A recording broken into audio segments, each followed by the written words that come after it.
Il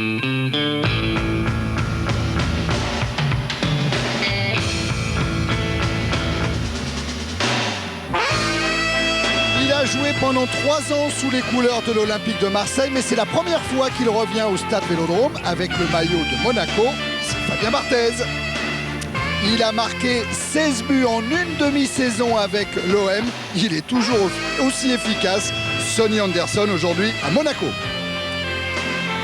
Andreas Köpke, la cigogne de Kiel, doit faire parler toute son expérience pour préserver la cage de l'OM. Et il peut s'appuyer sur un autre joueur d'expérience, son capitaine Jean-Philippe Durand. Bonsoir, nous sommes au pied de l'Himalaya. Je crois vraiment que la phrase de Gérard Gilly résume parfaitement ce match avancé de la 16e journée du championnat de France de première division entre l'Olympique de Marseille et l'AS Monaco, un match qui va débuter dans quelques minutes ici au Stade Vélodrome. Tiens, on va tout de suite regarder le classement pour bien fixer les esprits au niveau des chiffres, au niveau des mathématiques, pour s'apercevoir que Monaco, deuxième du classement, peut prendre provisoirement la place de leader ce soir avec un succès, quel que soit le score, en attendant le déplacement du Paris Saint-Germain demain à Nice. Et puis dans le bas du tableau, regardez comme la situation de l'Olympique de Marseille est délicate. Montpellier, pour le moment, premier relégable, n'est qu'à 2 points. Marseille doit réagir. Bonsoir Claude Leroy. Bonsoir Thierry. Ouais Claude, on le disait, bon, il y a le point de vue mathématique, c'est vrai qu'il y a 3 points en jeu comme pour tous les matchs de championnat, mais on a l'impression que ce soir qu'il va se jouer encore bien plus que ça, hein, au niveau de l'environnement, au niveau des joueurs, on sent, on palpe la tension. Hein. Vous voyez dire que la dernière fois qu'on était avec Canal et l'Olympique de Marseille, ils jouaient pour une 2e place, c'était à Strasbourg, il n'y a pas très longtemps. Oh, il y a un mois. Hein. Et c'est vrai que ce soir, on a un peu discuté avec tout le monde, on a discuté avec Marcel Dib, avec Gérard Gilly, avec Jean-Michel Roussier, et il y a une grosse pression dans cet Olympique de Marseille. Ils savent qu'il faut qu'ils montrent absolument quelque chose, pas forcément gagner, mais au moins essayer de développer un football de qualité. C'est, je crois, l'objectif. Et l'Himalaya, il va falloir essayer de le grimper le plus vite possible. Alors, on a beaucoup parlé de l'environnement avant cette rencontre, Claude, alors qu'on voit Thierry Henry à l'image qui sera un des protagonistes de cette rencontre. On a beaucoup parlé de l'environnement. Pour le moment, ça se passe bien, même si du côté de Jean-Michel Roussier, on commence un petit peu à s'énerver. Pas à s'énerver, mais à être un petit peu impatient. Quoi, hein. Impatient et déçu parce que bon, ils ont quand même refait beaucoup de choses en quelques mois à l'Olympique de Marseille. Il se dit qu'il y a une certaine injustice et c'est vrai qu'il y a encore quelques minutes, il fallait qu'il règle des problèmes avec des contrôleurs. Donc il y a une certaine fatigue, une petite fatigue nerveuse, ça crée de la fébrilité. Et tout le monde ici à l'Olympique de Marseille voudrait bien que ce match, ce soit la fin de tous ces problèmes et puis ce soit le départ d'une nouvelle belle aventure marseillaise. Alors on parle de l'aventure marseillaise, mais il faut également évoquer Monaco. Et pour cela, on va se tourner du côté de Fabrice Poulain, qui comme d'habitude est au bord de la pelouse. Fabrice, on ne va pas tout de suite évoquer la composition des équipes, mais un point quand même qui nous inquiétait avant la rencontre. Barthez a été touché lors de la dernière journée de championnat, souffre un petit peu des côtes, de la hanche. Il joue ou il joue pas? Oui Thierry, effectivement. Fabien Barthez qui souffrait un petit peu des côtes. Mais je vous rassure, Fabien Barthez sera bel et bien dans le but monégasque. Mais pour pallier quand même à l'éventuel forfait de Fabien Barthez, bien du côté de l'AS Monaco, on avait quand même fait venir Bruno Clément. C'est un amateur du club de l'AS Monaco. Mais malheureusement pour lui, il ne sera pas sur le banc des remplaçants. C'est Fabien Barthez dans les buts et donc Porato sur le banc des remplaçants. Claude, j'ai l'impression, hein, avec Fabrice, on a eu la même impression, avec vous, on l'a également puisqu'on en a parlé. À l'OM, on cherche un patron. Hein. On cherche un patron sur le terrain et on cherche un patron même en dehors du terrain. Hein. Oui, on a envie de revoir le patron sur le terrain, on en parlera tout à l'heure, c'est Jean-Philippe Durand et son retour. Et puis en dehors du terrain, Jean-Michel Roussier est très clair, c'est pour ça qu'il dit, moi je ne recherche absolument rien. On est pressé de voir M. Dreyfus reprendre ce club en main parce que ça nous dégagera de certaines obligations. On saura effectivement maintenant qui décide. Et moi j'attends, il y a encore un mois où il faudrait un petit peu tenir pour pouvoir repartir après ce mois, après l'élection du patron d'une grande marque d'équipement sportif à la tête de l'Olympique de Marseille. Et sur le terrain, oui, c'est Jean-Philippe Durand. Alors l'officialisation de l'arrivée de M. Louis Dreyfus à la tête de l'OM, c'est pour la mi-décembre en principe, donc il va falloir encore patienter un petit peu. Pour le terrain, ça s'arrange un petit peu avec Gérard Gilly, avec le retour de Jean-Philippe Durand, joueur d'expérience, qui a effectué son retour la semaine dernière à Montpellier, qui va effectuer son retour ce soir au Stade Vélodrome. Et Jean-Philippe Durand qui a été suivi par Christophe Josse tous ces derniers jours à l'entraînement à la commanderie. Jean-Philippe Durand qui réagit notamment à tout ce qui s'est passé autour des matchs à l'Olympique de Marseille. Durand avec Christophe Josse.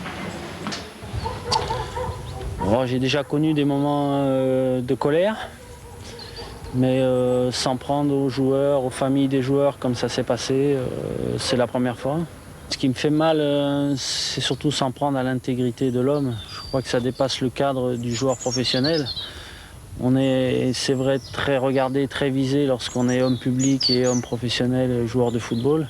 Maintenant, s'en prendre à l'intégrité, à la famille, aux enfants, aux épouses des joueurs, ça dépasse complètement le cadre du football et ça, c'est complètement condamnable. Alors l'OM assommé a besoin de se retrouver en famille, au calme, le plus loin possible des yeux, des objectifs ou autres micros indiscrets. C'est un lendemain de défaite à Montpellier, mais pas seulement, une sorte de gangrène qui ronge l'OM de l'intérieur. Un mal dont tout le monde a conscience, mais personne pour l'instant n'est en mesure d'y remédier. Et au fait, de quoi souffre vraiment l'OM? C'est très simple, on est sur le terrain, on doit faire une passe en une touche, on la fait en deux touches. On doit tenter une passe longue, on hésite à la faire, on fait une passe courte. Le partenaire fait une bêtise, on baisse la tête au lieu de l'encourager. C'est tous des petits détails qui font que petit à petit, le groupe perd sa vraie valeur et ses vraies qualités et chaque joueur en est diminué. C'est ça qui fait la différence. Et c'est l'OM tout entier qui est KO, plongé dans le doute, la crainte, en quête de solutions, à la recherche de ses vraies valeurs, d'une sérénité perdue qui a fui. Déjà 7 expulsions depuis le début de la saison, soit un exclu tous les 2 matchs, excessif sans doute, regrettable assurément.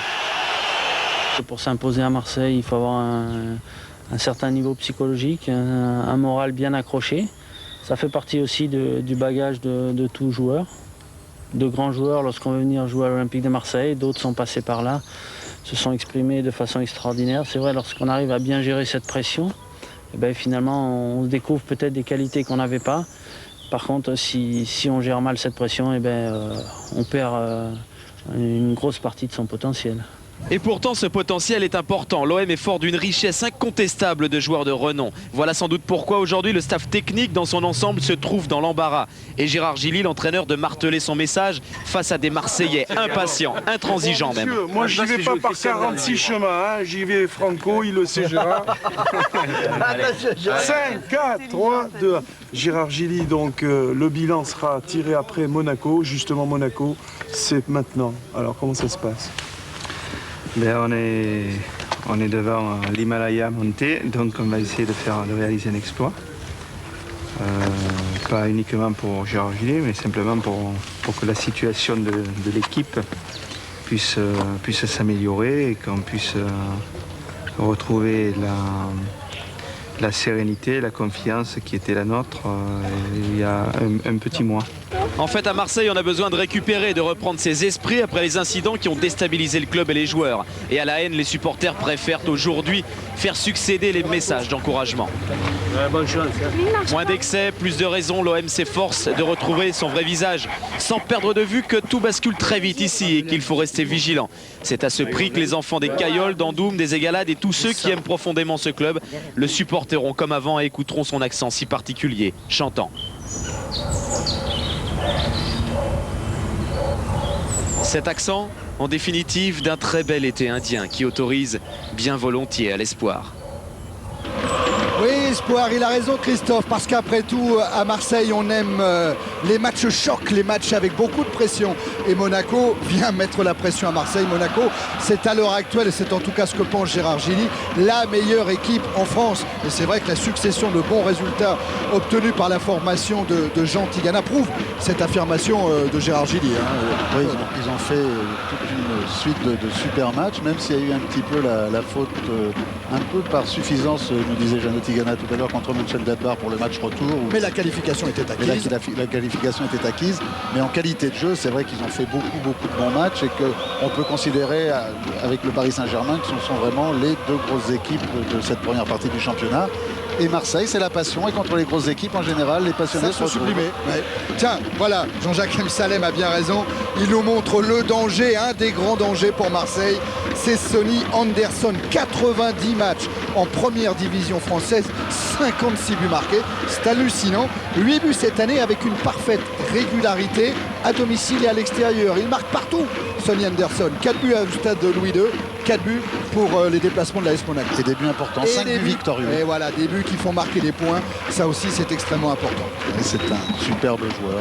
Oh oui, on va s'en apercevoir et son entente avec Thierry Henry pourrait encore faire des ravages ce soir. On met un petit peu entre parenthèses le match de football, on respire parce que la pression elle va être forte ce soir au stade Vélodrome, et on parle d'une autre pression à venir dans la nuit de samedi à dimanche prochain. Très honnêtement, si vous avez la possibilité d'écourter un petit peu votre nuit, il faut le faire avec une grande réunion de boxe qui débutera à 3h du matin et le choc aux alentours de 5h du matin, le championnat du monde des poids lourds entre Mike Tyson et Holyfield. Bande annonce qui nous vient des États-Unis. It's hard to imagine anyone who hits harder than Mike Tyson. For that reason, he is the most feared boxer in the world. Who'd want to get in the ring with him? Who'd want to get their head blasted? Or their stomach smashed? Or their ribs bashed? He comes at you with either hand. It doesn't matter.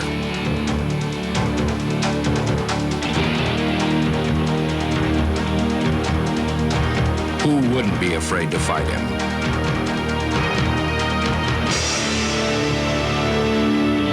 Finally, Tyson versus Holyfield. Ouais, je crois que c'est à ne pas manquer, c'est dans la nuit de samedi à dimanche, le grand combat aux alentours de 5h du matin. Je voulais vous dire également qu'il y avait des rendez-vous sur Canal avant cette nuit de boxe.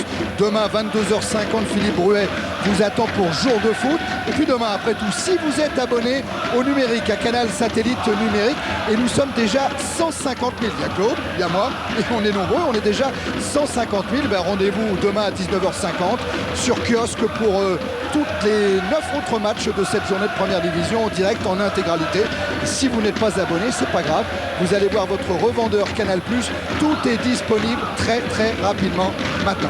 Allez, on revient au match, on revient à ce Marseille-Monaco et on retourne du côté de Fabrice Poulain. Oui Thierry, avec Patrick Blondeau. Patrick, vous êtes né à Marseille, vous connaissez bien le contexte marseillais. Vous jouez à Monaco avec une confiance et une sérénité à l'heure actuelle. Est-ce que vous allez vous préoccuper un petit peu de ce contexte particulier? Déjà au départ, je suis né à Marseille, tout le monde le sait, dans un quartier qui se prénomme La Viste. Ça me fait plaisir de jouer au Vélodrome. Maintenant, pour le contexte de Marseille, je le connais, ça fait plaisir d'évoluer ici. Pour moi, le public de Marseille, c'est un atout. C'est vrai qu'aujourd'hui, ils ne sont pas trop contents des joueurs, mais je pense que ça va revenir. Ils sont dans un flou et moi, je pense qu'ils vont se redresser.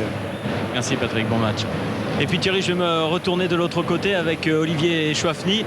Et lui, la particularité, bien, il est né à Menton, juste au-dessus de Monaco. Alors Olivier, on parlait du contexte marseillais un petit peu particulier. On parlait de confiance et de sérénité du côté de l'AS Monaco. Dans quel état d'esprit vous allez aborder cette rencontre? Disons qu'on est parti 2 jours au vert pour être un peu plus solidaires les uns des autres. On a traversé 10 jours très difficiles et j'espère que ce soir ça va bien se passer. Les gars sont tous concentrés et en principe ça devrait aller. Et pour ce soir, il n'y a plus rien à perdre de toute façon. Non, il n'y a plus rien à perdre et tout à espérer. On a le public qui est derrière nous, tout le monde est derrière nous, solidaire. Je pense qu'on ne peut rien dire de plus. Bon match aussi Olivier. Tiens Claude, juste un coup d'œil sur ce graphique qui montre les progressions de Monaco en rouge et de Marseille en bleu depuis le début de la saison. Regardez le match d'il y a un mois dont vous parliez. C'est sur la partie droite de votre écran. Quand Monaco et Marseille étaient au coude à coude. Il y avait un point d'écart. Ouais, il y avait un point d'écart. Marseille jouait à Strasbourg et le mois d'octobre a été épouvantable pour l'équipe de Gérard Gilly. 5 matchs, 1 point seulement de prix, 1 but marqué seulement. Un but des Chouafny à Strasbourg, alors qu'ils avaient fait un bon match et qu'ils avaient perdu en fin de match sur un but de David Zitali. Ils auraient très bien pu faire match nul ce jour-là, ça aurait peut-être pu changer beaucoup de choses. C'est pour ça que dans le foot, il ne faut pas aller trop vite en besogne, pas faire trop de grandes déclarations parce que ça bascule tellement vite une saison de football. Marseille est en train de se remettre en place, en train de recréer un club. Peut-être qu'il faut lui laisser le temps parce qu'il y a plein de joueurs qui sont arrivés, il y a une mosaïque, il y a une mayonnaise qui doit monter. Pour le moment, elle ne monte pas très bien, mais je je crois qu'il y a la place pour revivre quand même de grands moments ici. Alors, dans le même temps, Monaco, au cours de ses 5 derniers matchs de championnat, a pris 13 points sur 15 possibles et a marqué, tenez-vous bien, 14 buts. C'est vous dire, quand Gérard Gilly parlait d'Himalaya, il avait raison. Ça y est, les joueurs font leur entrée sur la pelouse. Le public de l'OM est redevenu le vrai public de l'OM. Hein. Ah, ils sont derrière eux. Hein. Il n'y a qu'à voir cette immense banderole. On a senti que les Monégasques ont eu un accueil difficile quand ils sont arrivés. Les Marseillais ont été applaudis, c'est-à-dire que le public à Marseille est prêt à tout leur pardonner. Maintenant, c'est aux Marseillais d'essayer de se le mettre, ce bon public du Stade Vélodrome dans le dos.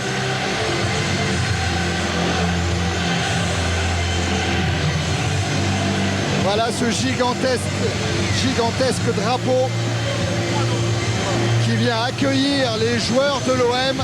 Et on joue beau du côté de l'OM ce soir, on vous le disait en filigrane tout à l'heure avec Claude. Mais c'est vrai, il faut l'avouer, Gérard Gilly joue quasiment sa place ce soir. Hein. La composition des équipes du côté de Marseille, Claude.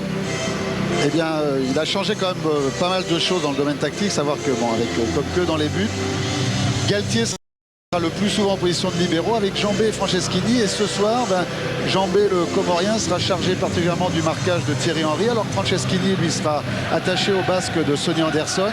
Un milieu de terrain à 4, sinon 5 joueurs avec Chouafny, Roy, Durand, Assoir, Pedro sur le côté gauche, derrière Gravelaine et Libra. Voilà pour la composition de l'Olympique de Marseille. Attention à monsieur Puyalt qui va donner le coup d'envoi. On a le temps juste de jeter un coup d'œil sur une équipe de Monaco qui est somme toute classique. Beaucoup plus D'autant classique. que Guy Peba n'est pas là. Il est parti jouer avec le Nigeria un match de Coupe du Monde contre le Burkina Faso. Et c'est le premier coup franc. Hein. Ouais, premier coup de sifflet de Jean-Claude Puyalt qui vient de l'Aquitaine, qui a déjà arbitré une fois Monaco cette saison. C'était en déplacement au Havre. Et l'équipe de Jean Tigana s'était imposée 2-1. Coup franc que va tirer Dumas pour Monaco en allant chercher Thierry Henry. Curieusement, Claude, c'est peut-être une astuce de Jean Tigana sur le côté droit. Oui, parce qu'il va chercher à sortir justement les deux défenseurs centraux de Marseille sur les côtés pour créer des espaces pour faire plonger ses milieux de terrain. C'est ce qu'il nous disait. Et Gérard Gilly, lui, quel est son problème? Il voudrait bien couper l'AS Monaco, les trois attaquants, enfin les trois joueurs très offensifs, Anderson, Henry et Ali Benarbia derrière, du reste de l'équipe. Donc c'est pour ça qu'il a fait un peu cette équipe à étage, une espèce de tour Eiffel pour grimper le plus vite possible vers le but. Fabien Barthez. Et attention à Libra qui a une bonne solution là, oui, et but. Dès le début de la rencontre, l'Olympique de Marseille ouvre le score. C'est Xavier Gravelaine qui, après exactement 1 minute et 10 secondes de jeu, permet à l'OM de mener 1-0. On disait qu'ils voulaient faire des étages pour monter le plus vite possible. Ils sont montés au 7e ciel à la vitesse grand V. Hein. Cette récupération. Et il va contrôler, il va rechercher son pied gauche intérieur. Et c'est bien que ça soit Gravelaine qui marque ce but sur l'ouverture d'Assoir. Parce que Gravelaine, c'est l'homme qui a connu pas mal de problèmes avec certains supporters, surtout pas tous, certains supporters de l'Olympique de Marseille. Il a été choqué, notamment lors d'une sortie d'entraînement, lors d'une sortie de match avec son épouse, avec son petit enfant. À tel point que sa femme a quitté pendant un petit moment la région parce qu'elle était tellement traumatisée. C'est vrai que le foot ne doit jamais générer de tels actes. Et à tel point que Gérard Gilly a préféré se passer de Gravelaine lors du déplacement à Montpellier la semaine dernière pour lui permettre de récupérer un petit peu. Eh bien Gravelaine, au bout d'1 minute, il vient de frapper et Marseille mène à 0. Et Thierry, si ça a été l'explosion de joie sur le terrain, eh bien je vous dis pas sur le banc marseillais, excepté un homme. Et cet homme, c'est Gérard Gilly qui est resté avec toute sa concentration, sa sérénité. Il n'a pratiquement pas bougé de son banc alors que le banc a complètement explosé. Lui, il est resté concentré dans le match, complètement dans le match, Gérard Gilly. Il sait qu'il reste 89 minutes, Fabrice. Et c'est la première fois, alors c'est peut-être un match où tous les destins vont se croiser, c'est la première fois que l'Olympique de Marseille marque un but dans le premier quart d'heure. Et Marseille qui continue avec Durand qui a servi Pedros. Pedros toujours avec devant lui Xavier Gravelaine, attaqué irrégulièrement par Martin Djetou. C'est parti à 200 à l'heure. Ah oui, ça nous promet une belle soirée. Allez, Jean-Philippe Durand pour tirer le coup franc en faveur de l'OM. On va chercher le grand Marc Libra. Mais c'est vraiment un petit peu haut pour Libra. Ce sera une sortie de but. Vous parliez de hauteur, Thierry. Tiens, on voit le but. Pied gauche de Gravelaine, son 5e de la saison. C'est quand même lui le meilleur buteur de l'OM. Oui, c'est pour ça que tout le monde a été quand même un petit peu sévère avec lui, même si Xavier est passé à travers sur quelques matchs. Il faut apprendre, apprendre à connaître Marseille. C'est pas toujours facile. C'est ce que disait Jean-Philippe Durand dans le reportage de Christophe Josse. Vous savez, la vraie phrase, elle est venue de Gérard Gilly qui disait « Les gens compétents n'abandonnent pas Xavier Gravelaine ». Et n'abandonne pas Gérard Gilly. Oh non, qui est redevenu on ne peut plus populaire dans cette première minute. Comme quoi ça va vite. Et Chouafny va effectuer la remise en jeu. Et Chouafny, c'était le dernier buteur de l'Olympique de Marseille. Une attaque qui était restée muette pendant 393 minutes. Et bien à la 394e, Xavier Gravelaine a permis à Marseille de retrouver le chemin des filets. Et Chouafny. Encore Gravelaine. Roy. Avec un appui sur Durand, mais ballon récupéré par les Monégasques. Et retour de Pedros. Roy. Pedros encore qui essaye de lancer Libra. Libra face à Martha. Avec un petit contre favorable. Et vous vous rappelez ce que disait Jean-Philippe Durand dans le reportage juste avant, c'est qu'on hésitait à jouer une touche de balle, alors que là, l'équipe est revenue comme ça, soudainement un petit peu euphorique, et on a revu un jeu en triangle, des changements de jeu, un super renversement de Reynald Pedros. Et voilà, bon coup franc, parce qu'il y a des grands joueurs du côté de l'OM.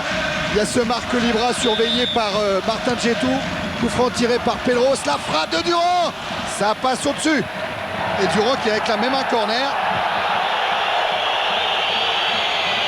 Monsieur Puyal te fait non de la tête. On peut penser qu'elle a été un petit peu touchée. Ouais.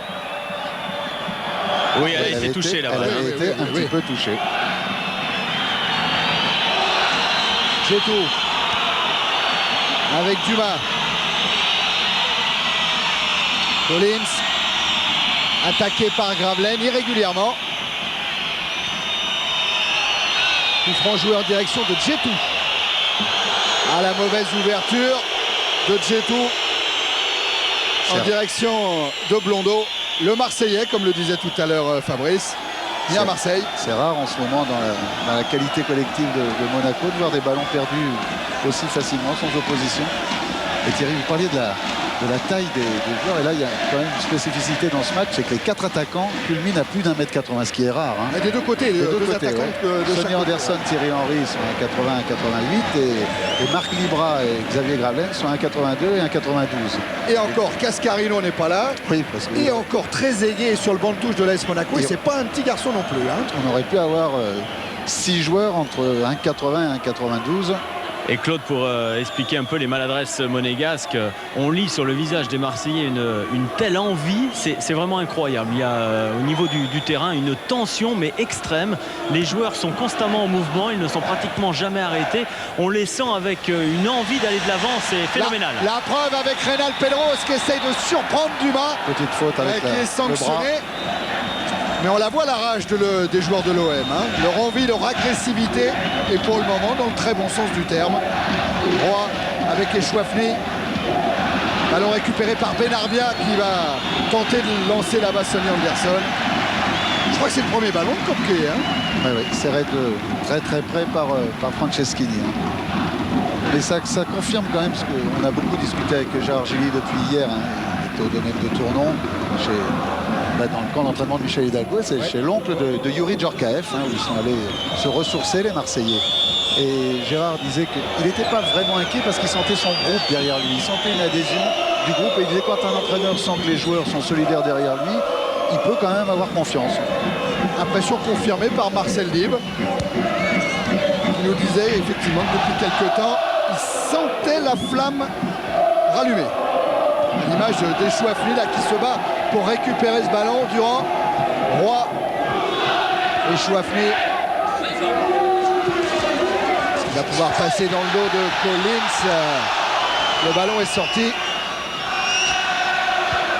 Et Thierry, c'est pour ça qu'il a que Gérard Gilly n'a pas fait appel à Lechkov aussi dès le début du match, parce qu'il trouve qu'il y a un petit divorce entre lui et les autres joueurs, surtout en ce qui concerne la récupération collective du ballon. Il n'est pas assez présent et ça manque dans une équipe en proie au doute comme l'Olympique de Marseille. Dégagement à Malajambé avec Libra qui a fait écran avec son corps. Une récupération d'Uma pour Barthez. Allez, le gaucher très loin. On cherche Anderson. Tête de Galtier. Libra. Ravelaine. Duma maintenant. Ouvre toujours sur Anderson. Devancé par Franceschini. Le Parmesan.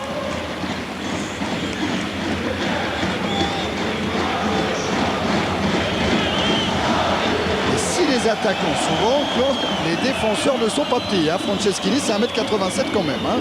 Oui, grosse qualité dans le jeu aérien. Alors ce marquage individuel pour un défenseur, pour savoir si ça va durer pendant 90 minutes. Parce que suivre des joueurs aussi vifs, insaisissables, qui avalent les espaces, qui mangent du terrain comme Thierry Henry et Sonny Anderson, ça pèse à la fin d'un match. Hein. C'est Lyon qui va récupérer un coup franc en faveur de Monaco.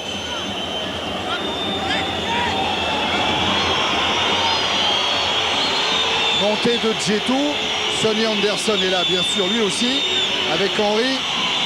Blondeau pour tirer le coup franc. Il est très haut, dégagé par Franceschini. Ballon encore monégasque. Henry. Ah là c'est un solution favorable, position favorable pour Thierry Henry. C'est sélectionné par Raymond Domenech dans l'équipe de France Espoir qui jouera dimanche soir. Pas dimanche en fin d'après-midi à Fontainebleau. Ah non, à Blois. Contre la Norvège. Et match qui sera retransmis. La Hongrie, pardon. Et qui sera retransmis sur Canal. Roy. Dans les espoirs, en attendant mieux peut-être, non, parce que Jacquet a quand même ouvert la porte en disant qu'il y aurait le tournoi de France. Et d'ici même le tournoi de France, il aurait sa chance chez Léa. Thierry Henry. On va rejoindre à ce moment-là Barthez et Pedros, qui sont les deux internationaux en activité présents sur le terrain. Eux partiront pour le Danemark samedi. Tête de Djetou. Attention à Pedros qui rôde. Des Marseillais qui se battent sur tous les ballons. Et Dumas a du mal à dégager dans les pieds d'Assoir. Récupération, Libra. Encore Libra. Un premier crochet. Oh, l'arbitre, il avait sifflé avant. Il avait sifflé sur Echouafni. Et il n'a pas laissé l'avantage aller jusqu'au bout.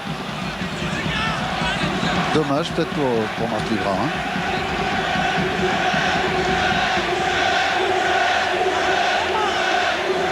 Le pied gauche de Pedros.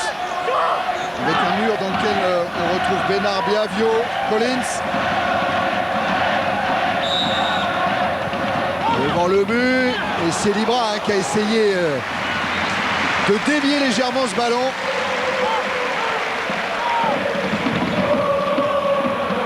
Regardez le grand Libra à la limite du point de pénalty. Et ça revient vite devant le but de Barthez avec Gravelaine qui s'est imposé en puissance. Ballon en retrait, but! But de l'Olympique de Marseille de Jean-Philippe Durand. On avait dit qu'il y aurait des buts. Après 12 minutes en première période, incroyable. L'OM mène 2-0. C'est extraordinaire ce qui vient d'arriver. On avait vu juste avant sur le ballon prolongé dont vous parliez, alors qu'on voit ce superbe centre en retrait, plat du pied de Jean-Philippe Durand, son 4e but. Joueur important hein, dont on parlait avant le match. On avait senti quand même juste avant sur ce ballon prolongé par, alors qu'on revoit encore, prolongé par Marc Libra, le public qui dans un autre match, l'OM mené à la marque, aurait crié, aurait applaudi ce ballon prolongé par Marc Libra. Ça veut dire que le public s'était complètement réconcilié avec son équipe et c'est tellement important pour des joueurs de football. Et Monaco doit douter. Jean Tigana, bien sûr, s'est levé. Lui, il connaît bien Marseille parce qu'on parlait des anciens Marseillais qui jouent maintenant à Monaco. Mais Jean Tigana en fait partie. Donc il connaît bien l'atmosphère du stade Vélodrome. Oui. Surtout, Tigana, il n'oublie pas qu'il a joué une demi-finale de l'Euro 84 ici et que contre le Portugal, il avait offert le but à Michel Platini. Et Thierry Jean Tigana s'est levé pour essayer de remettre un petit peu en place sa défense et puis surtout de leur dire qu'il ne fallait pas laisser jouer. Il faut essayer aussi de prendre le ballon et si on ne l'a pas, eh bien d'aller le chercher dans les pieds.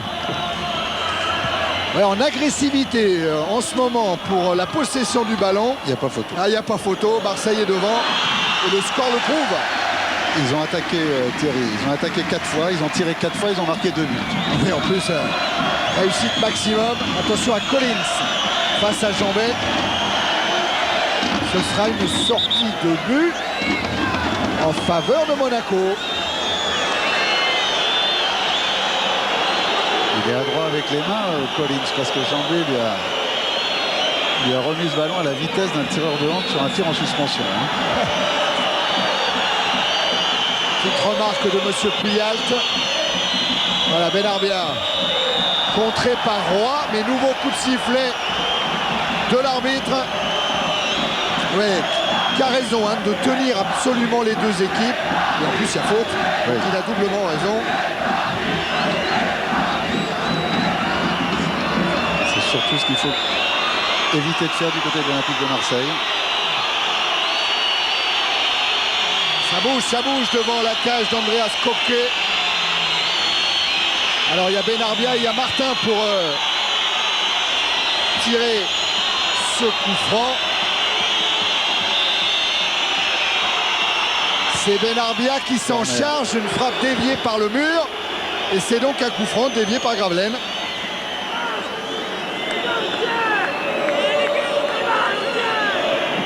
Non, par Durand. Gravelaine est au milieu, mais c'est la tête de Durand qui a mis cette balle en corner.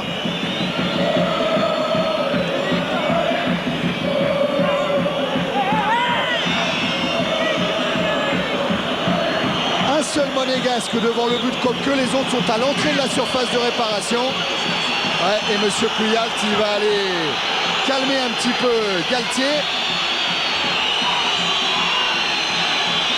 Corner. Tiré très loin là-bas au deuxième poteau, mais tête de Pedros. Oh, il va vite Gravelaine, on le sent, il a envie de mordre dans le ballon. Il y a une volonté collective chez les Marseillais et puis une application parfaite de ce qu'on disait avant le match, à savoir couper les attaquants monégasques de la base de leur équipe, les priver de ballon en étant sans arrêt harceleurs, ce qu'on a vu au plus beau moment de l'histoire de l'Olympique de Marseille, avec ses attaquants et ses milieux de terrain harceleurs qui ne laissaient jamais respirer l'adversaire. Il n'y a pas beaucoup de solutions, pour le moment en tout cas, du côté monégasque pour pouvoir relancer. C'est pour ça qu'ils sont obligés de revenir sur Barthès. Et Barthès, lui, doit jouer long en cherchant une de ses deux pointes, Anderson ou Henry. Et eux sont bien entourés. Voilà Henry avec Benarbia. Et Benarbia dans la course. C'est Amada Jambet qui doit concéder le corner.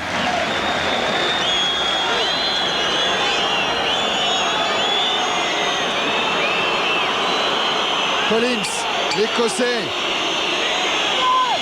pour tirer ce corner qui va sortir. La frappe, elle est manquée. Et Barthès très avancé pour donner un peu de rythme à la rencontre. Et toujours ces grands ballons devant.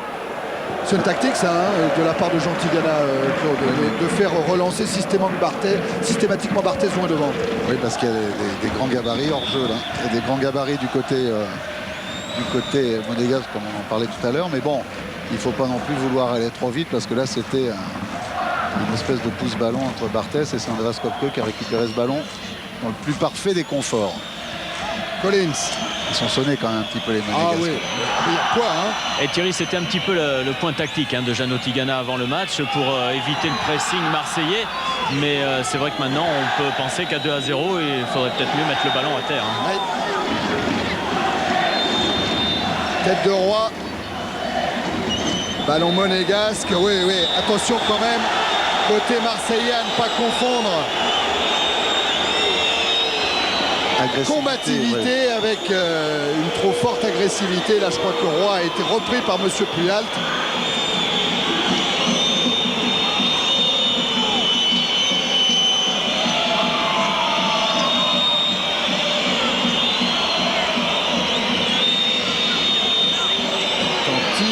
Que ça bouge avec Henry, avec Anderson, surveillé par Franceschini.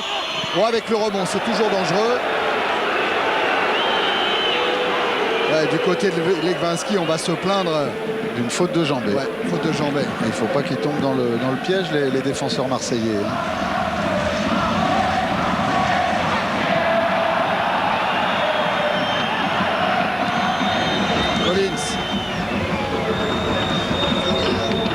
Legwinski repris par Jean-Philippe Durand. Et nouvelle intervention de Jean-Claude Puyalt alors qu'il y a un joueur au sol. Dumas qui est au sol. Ouais, après le choc avec Gravelaine tout à l'heure. Hein. Dumas Gravelaine.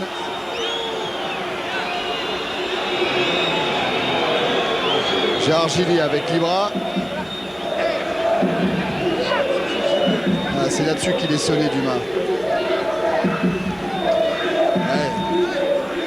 Legwinski en rajoute un peu, mais bon, Jambet essaie de le prendre par la manche, donc quelquefois ça va tellement vite pour un arbitre qu'il faut faire attention de ne pas donner quand même trop d'arguments à un arbitre pour siffler des petites fautes, même si ce ne sont pas des équipes à pénalty. Hein. Et c'est vrai que peut-être quand même que Legwinski a regardé les statistiques de Monsieur Puyalt. Tiens, on voit les fautes depuis le début de la rencontre. Et lors des 3 derniers matchs de Monsieur Puyalt en première division, il a accordé 3 pénaltys. Donc il s'est dit peut-être la passe de 4. Attention à Gravelaine. Ballon qui est prolongé jusqu'à Libra. C'était une passe d'Assoir. Libra face à Dumas. C'est Dumas qui pour le moment a le dernier mot. Avec une relance sur Henry. Collins. C'est difficile pour Benarbia. Et le ballon est sorti. Christophe Galtier qui était le seul à esquisser un espèce de sourire à la descente du quart des Marseillais tout à l'heure avant le match. Tous les autres étaient blêmes. Et Thierry, grosse colère de Jean Tigana sur le banc envers ses milieux de terrain qui leur demande de garder le ballon et de ne pas s'en séparer trop rapidement. Alors est-ce qu'ils vont le garder en lançant Thierry Henry qui va être coupé par Galtier?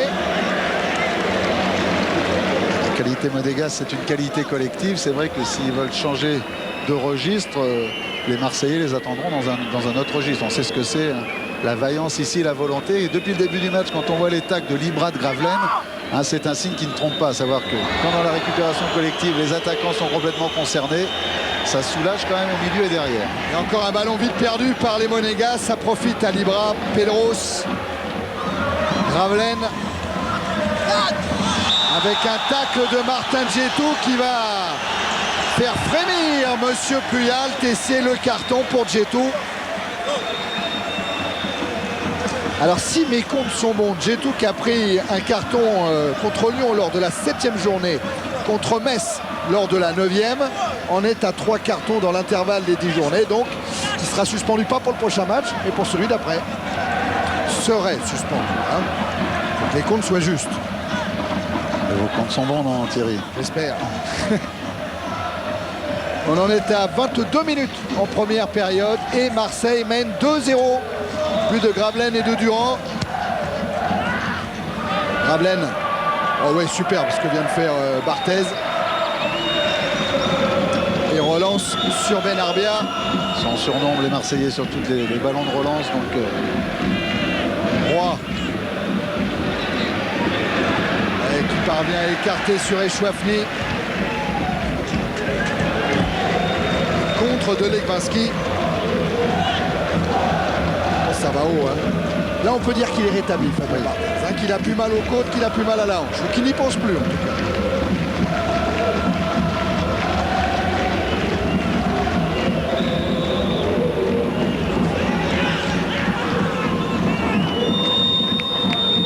Changement de main pour la touche. Ah. Dumas.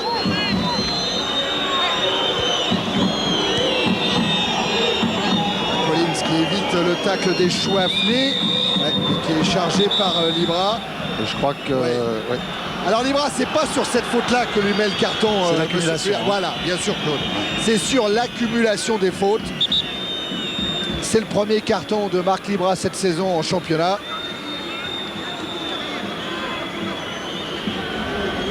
Faute sur Collins.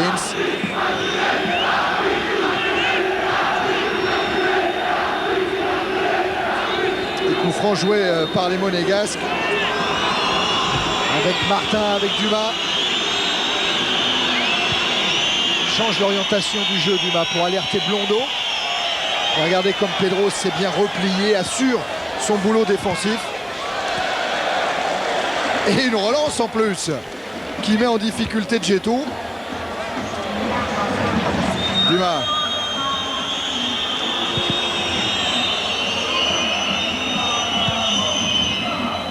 Toujours loin devant pour Barthez en direction de Sonny Anderson. Il va avoir du mal à s'en sortir sur ces ballons-là. Et encore. Ouais.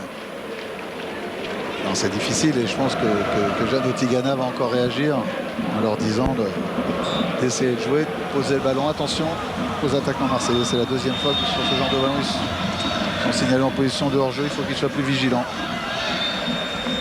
On approche de la fin de l'année, Claude. C'est la saison des récompenses.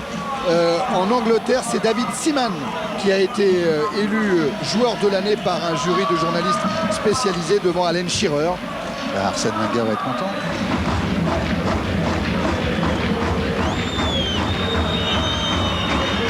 Collins avec un tacle de Galtier encore. En mise en jeu de l'Écossais sur Henry. Il est contré, Henry.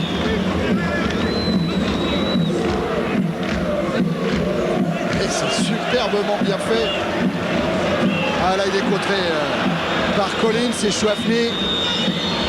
Anderson tente sa chance en essayant de déborder Jambet et il obtient un coup franc à l'entrée, juste à l'entrée de la surface de réparation. C'était Benarbia. Et vous pensez que... Je pense que c'est sur ses qualités de vitesse qu'il avait fait la différence. Jambet, le coup franc un petit peu sévère. Oui, non ? oui.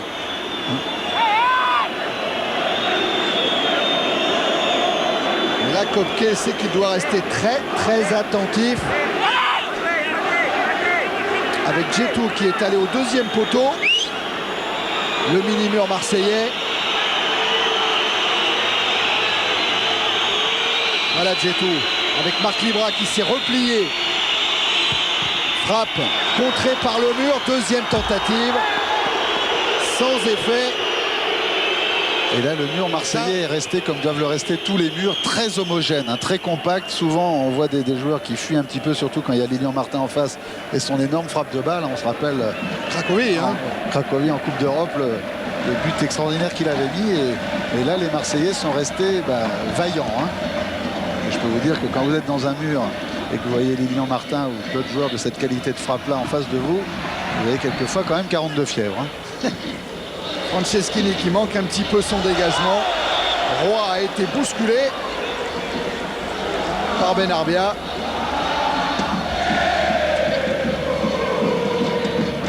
Ça joue un petit peu moins depuis un moment. Il y a eu beaucoup de fautes. Un match un petit peu haché.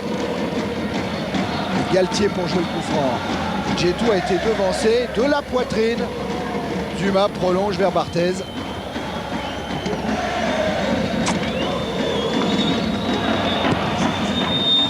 Toujours la même tactique. Loin devant, cherche Anderson. Et cette fois le ballon, non, ne sera toujours pas récupéré par les Monégasques puisqu'il y a un coup franc pour l'OM.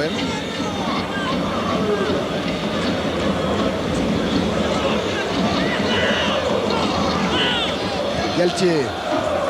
Franceschini. Côté gauche, oui. Gravelaine maintenant. Oh, le duel Gravelaine-Djetou. Duel poids lourd, Et là, Djetou, il va s'en sortir, oui, avec le coup franc accordé par Jean-Claude Puyalt. Et ils étaient tous venus en soutien de Xavier Gravelaine qui a fait une petite faute, mais derrière, il y avait véritablement, là, on voit un petit peu tous ces signes de solidarité extraordinaires. On va voir la faute de Xavier Gravelaine et Jean-Philippe Durand qui va arriver pour voler ce ballon à Djetou. Et il y avait encore Pedros qui arrivait derrière, donc ils étaient très nettement en surnombre. Ceux qui sont depuis le début du match en surnombre un petit peu partout. Ils se démultiplient les Marseillais. Après un début de match à 100 à l'heure, hein, Claude, là c'est vrai qu'il y a une petite pause dans la rencontre, mais elle est bien compréhensible. On ne peut pas jouer à la même vitesse tout le match, et c'est vrai qu'ils ont démarré le match d'une façon extraordinaire. En tout cas, au niveau de la communication, il n'y a pas de pause, hein, parce que les Marseillais sur le terrain se parlent énormément. On les disait un petit peu moroses et puis renfermés. Ben, je peux vous dire que sur le terrain, ils n'arrêtent pas de se parler. Sur un Gravelaine qui est derrière Djetou. Barthez. Il va trouver une solution de l'autre côté avec Martin, qui a bien appelé le ballon. À la relance de Martin, ballon perdu. Assoir, Pedros. Eh oui, Pedros qui est parti de très loin, mais il n'est pas signalé hors jeu, Gravelaine. Il peut lever la tête, il peut ajuster son centre. Libra qui a manqué la reprise. C'est pas fini. Avec encore Jean-Philippe Durand et puis Roy maintenant. Et Chouafny. Ça y est, ballon récupéré par les Monégasques. Et reperdu, Franceschini. Heureusement que Vio est venu contrer ce ballon de Jean-Philippe Durand, mais j'ai pas l'impression qu'ils avaient très très mal joué tactiquement. J'ai pas l'impression que Xavier Gravelaine était hors jeu. Ils ont joué une défense en ligne, mais un petit peu en quinconce, on va voir. Et c'est à ce moment-là que le ballon part. Non, bien sûr qu'ils ne sont pas hors jeu. Il n'était pas hors jeu. C'est pas fini. Oula, ça va encore être un coup franc. Que de fautes, que de fautes. Eh oui, Marc Libra s'énerve un peu auprès de l'arbitre. C'est vrai qu'il y a faute. Il a raison, Pedros. Très bien. Voilà. C'est souvent à lui qu'on fait ça. Mais là, on aime bien le voir comme ça. Ah, c'est parfait, oui. C'est parfait et ça doit faire plaisir aussi à Aimé Jacquet, ce comportement, l'Adrénal Pedros, parce qu'il est venu jouer les pompiers de service, arrêter l'incendie qui commençait un petit peu à s'allumer. Parce que bien sûr qu'il y a grosse faute de Martin. L'arbitre l'a sifflé. C'était la 22e faute en 28 minutes. Oh ouais, c'est énorme, c'est beaucoup trop. Le franc tiré par Pedros. On cherche la reprise. Troisième de Roy. Quelle reprise avec un équilibre parfait. Et Fabien Barthez qui laisse échapper le ballon dans ses buts. Une petite faute de Fabien Barthez quand même. Hein, parce que... 3-0 pour l'OM après une demi-heure de jeu.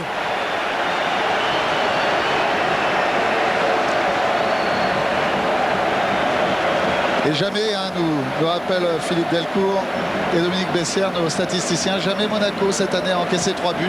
Et ça leur est arrivé une seule fois, alors qu'il y a une faute de main de Fabien Barthez. Superbe équilibre. Il regarde, il suit le ballon. Elle est formidable cette image de Jean Salem qui pense pendant un moment sûrement que Fabien Barthez va prendre ce ballon. Et Roy qui marque, il avait marqué lors de la première journée de championnat contre son ancien club de Lyon, ici même au stade Vélodrome. Et là, il marque contre l'ancien club de son père. Oui, exact. Benarbia. Allez, la révolte monégasque peut-être. Non, là, c'est Jean-Bec qui a récupéré la balle. Avec Roy, avec maintenant Echouafny. Contré par Vio. Thierry, on disait avant le match, on savait qu'il y aurait des buts, mais on ne pensait pas tout à fait que ça serait comme ça quand même. Hein. Regardez encore l'équilibre parfait. Legwinski se laisse surprendre peut-être un petit peu. C'est dommage Barthez parce qu'il est masqué pendant longtemps, il va bien la chercher. Et après il y a cette petite faute de main. Et la joie du buteur, Roy suivi par Jambet. C'est la joie de Marseille surtout. Hein. Marseille qui revit. Collins. Roy en direction des Chouafny. Ah, il a passé Dumas.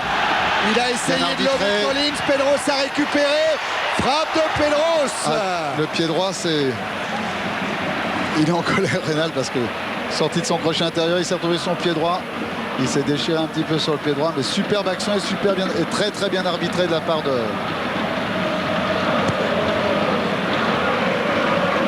Ah oui.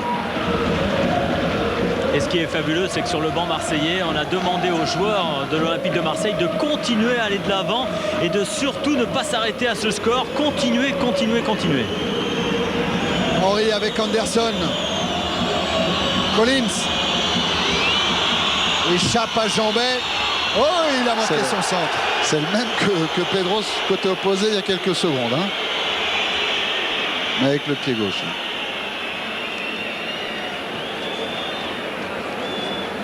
On va revoir la frappe de Roy, c'est ça? Ouais. Ah oui. Ah oui. Et ce ballon qui échappe à Fabien Barthez. Qui s'en veut. Ah oui, surtout que ce match, il y tenait, hein, Fabien. Il l'avait, dès la parution du calendrier, il avait noté ce déplacement de Monaco au stade Vélodrome, voulant pas manquer ses retrouvailles avec le public marseillais. Parce qu'il est adoré ici. On l'a vu arriver dans les vestiaires. Tout le monde se précipitait vers lui. Tout le monde... Il a laissé un grand souvenir. C'est vrai qu'il y a eu aussi un titre de champion d'Europe. Hein, et ça s'oublie pas facilement. En mise en jeu marseillaise. Avec une tête de Djetou.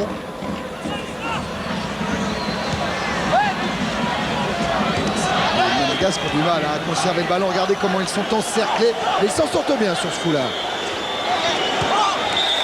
Sauf que Pedro est venu dégager en touche juste après le coup de sifflet de l'arbitre. Vio a récupéré le ballon. Il va le laisser à Blondeau.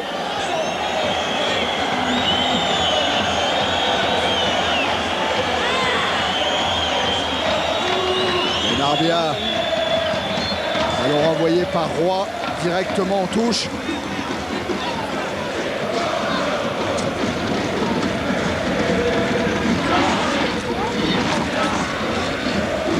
Ah quand même, hein, il surveille son bandage sur ses côtes, sur sa... C'est pas un bandage, hein, c'est une grosse bande d'élastoplast. Avec quand même peut-être... en retombant tout à l'heure, hein, vous vous souvenez sur ce grand saut en arrière, magnifique arrêt. Peut-être qu'il s'est un peu fait mal en retombant et qu'il a secoué un peu ses côtes. Fabien Barthez. Dumas. Qui a du mal à trouver des solutions de relance. Et Chouafny, Collins et puis Jean-Philippe Durand qui va mettre le ballon au sol. Qui résiste une première fois à Lekvinski, mais intervention de l'arbitre. Pio ramène le ballon avant d'aller se placer. En jeu, oui. Superbe match technique de Jean-Philippe Durand, mais superbe match tactique. Hein. Il replace sans arrêt tout le monde, il remet tout le monde en position. Il n'arrête pas de parler. C'est vrai que... C'est le patron, hein, incontestablement. Hein. Dans l'axe. Oh, il tente un truc qui ne va pas surprendre Barthez. C'était bien tenté quand on est en confiance euphorique. Voilà. On tente beaucoup et quand on tente beaucoup, on réussit souvent. Libra qui a été pris un petit peu en grippe hein, par Monsieur Puyalt. Ouverture en profondeur vers Henry. Oula! Et Kopke qui ne peut dégager ce ballon récupéré par Amada Jandbey. Grosse faute de pied là. C'était une faute de main de Fabien Barthez tout à l'heure et là c'était une grosse faute de pied d'Andreas Kopke. Pied droit qu'il a pris complètement de l'extérieur et il n'a pratiquement pas corrigé la trajectoire. Anderson, ouais, il y avait un hors-jeu signalé là-bas par le juge de touche de l'autre côté du terrain, Bruno Faye. Ouais. Il a voulu éviter en fait d'être contré par Galtier. Et évidemment, il a dévissé. Au billard, hein, on aurait dit qu'il n'avait pas mis de bleu. Hein. Oui. Galtier. C'est un petit peu long.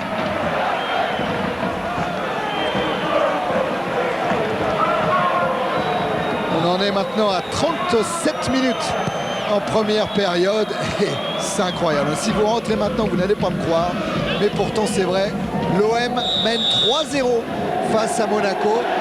Et toujours à votre disposition le 36-15 code CPLUS pour donner une note à la rencontre. Mais attendez un petit peu, hein, il peut s'en passer encore des choses.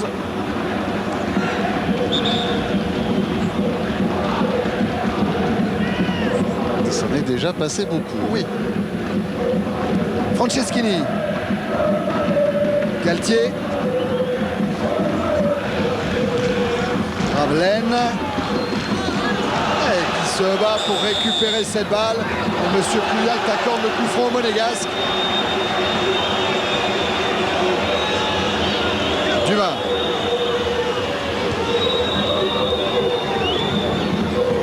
Lo écarte sur Martin.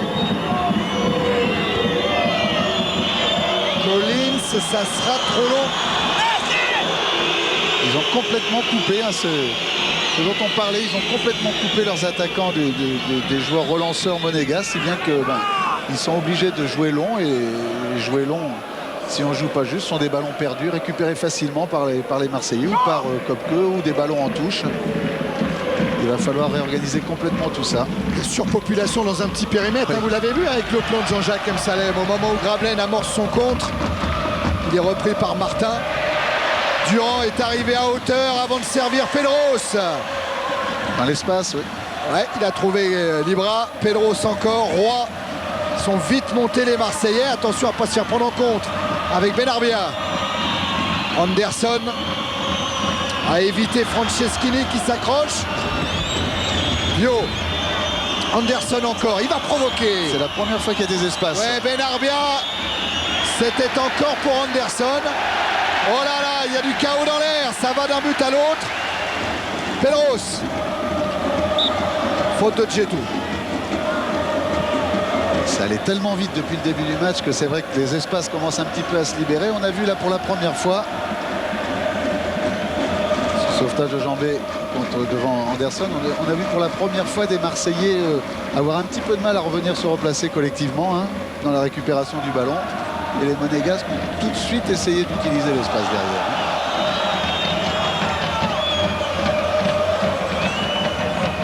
Nouvelle remise en jeu favorable aux Marseillais. On parle entre Legwinski, Blondeau.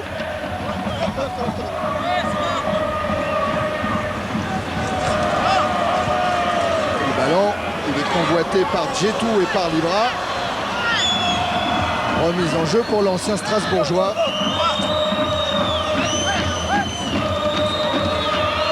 Legwinski, Anderson. Manqué sa remise et ça repart avec Durand pour l'OM et ça repart vite. Pedros avait appelé le ballon. Il vient presser Dumas irrégulièrement.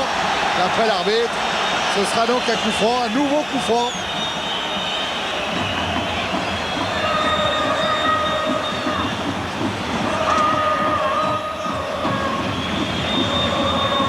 Neuvième faute dans ce match. Henry. Intervention. Roy.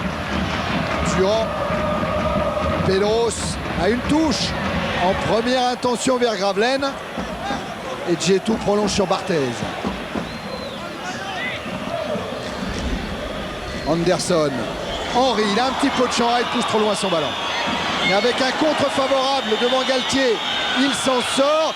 Centre reprise de Sonny Anderson.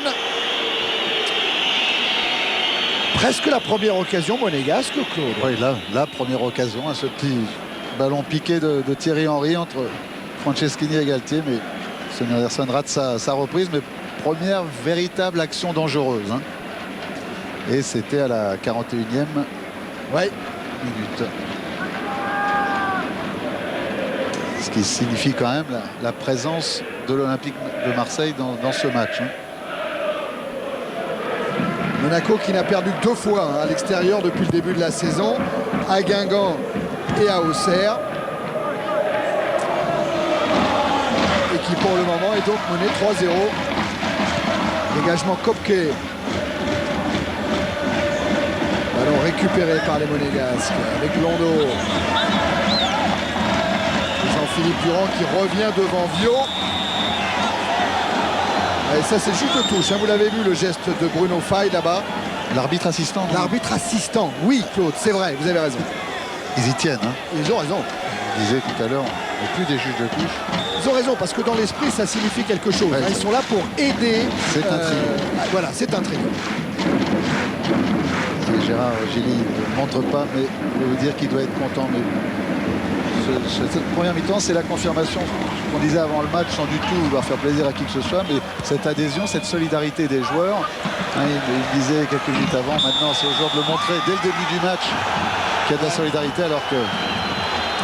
Il y a un carton pour cette faute sur Franceschini. Carton pour Blondeau. C'est son premier carton de la saison. Blondeau.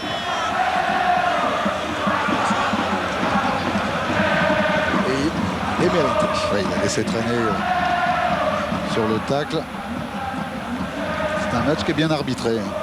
Oui, et c'est pas facile hein, parce que il y avait la pression sur Marseille. Il y avait de la pression sur le public, mais il y avait aussi de la pression sur l'arbitre. À Marseille, on ne digère pas les 7 exclusions depuis le début de la saison. Et on en veut en ce moment un petit peu au corps arbitral.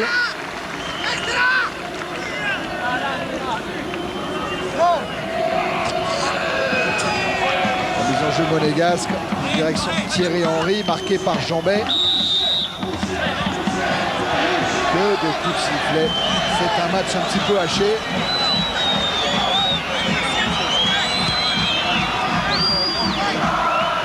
Ça repart de Dumas pour Monaco. Martin qui manque son ouverture vers Henry, mais ça va profiter quand même. Collins, la remise en jeu. Henry. Anderson repris par Jambet. Galtier vers Gravelaine. C'est propre tout ça. Roy et Chouafny.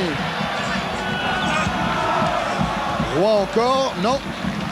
Vous parlez de propreté, c'est comme ça qu'il appelle Chouafny, Gérard Gilly. Monsieur Propre. Hein. Monsieur Propre, c'est lui qui rend tous les ballons. C'est pas du tout péjoratif, mais c'est une machine à laver. Mais à chaque fois qu'il y a un ballon un petit peu sale, il le rend toujours propre. C'est lui qui a effectué la remise en jeu. On va pouvoir recommencer d'ailleurs. Olivier Chouafny avec Jean-Philippe Durand qui a pu se retourner. Ballon en cloche vers Pedros. Et Pedros en retournée. Il y avait du monde au point de chute. Il y avait Assoir notamment, qui est un buteur, Ludovic Assoir, en National 2. Il a déjà inscrit 7 buts au classement des buteurs dans le groupe. Il est juste derrière Testa d'Ajaccio et Coranti de Grenoble qui eux ont inscrit 8 buts. Si je me souviens bien, il avait marqué aussi pendant le Festival international des sports de Toulon avec l'équipe de France de Roger Lemaire. Barthez. Il y avait Marc Libra qui n'était pas loin. Fin du temps réglementaire de la première période. Score de 3-0 en faveur de l'OM. Première mi-temps où les Marseillais ont gagné quasiment la totalité de tous les duels. Ouais. Il n'y a pas de match non plus là-dedans, dans ce domaine-là, savoir qu'ils ont montré une énorme volonté dans tous les duels. Martin avec Henry qui garde le ballon dans les limites du jeu, mais ça profite à Roy. Galtier maintenant cherche la relance longue, Galtier. Avec une intervention de Collins, ce sera la dernière de cette première période qui s'achève maintenant sur ce score vraiment incroyable de 3-0. Gravelaine, Durand, Roy. Voilà le dernier débuteur marseillais.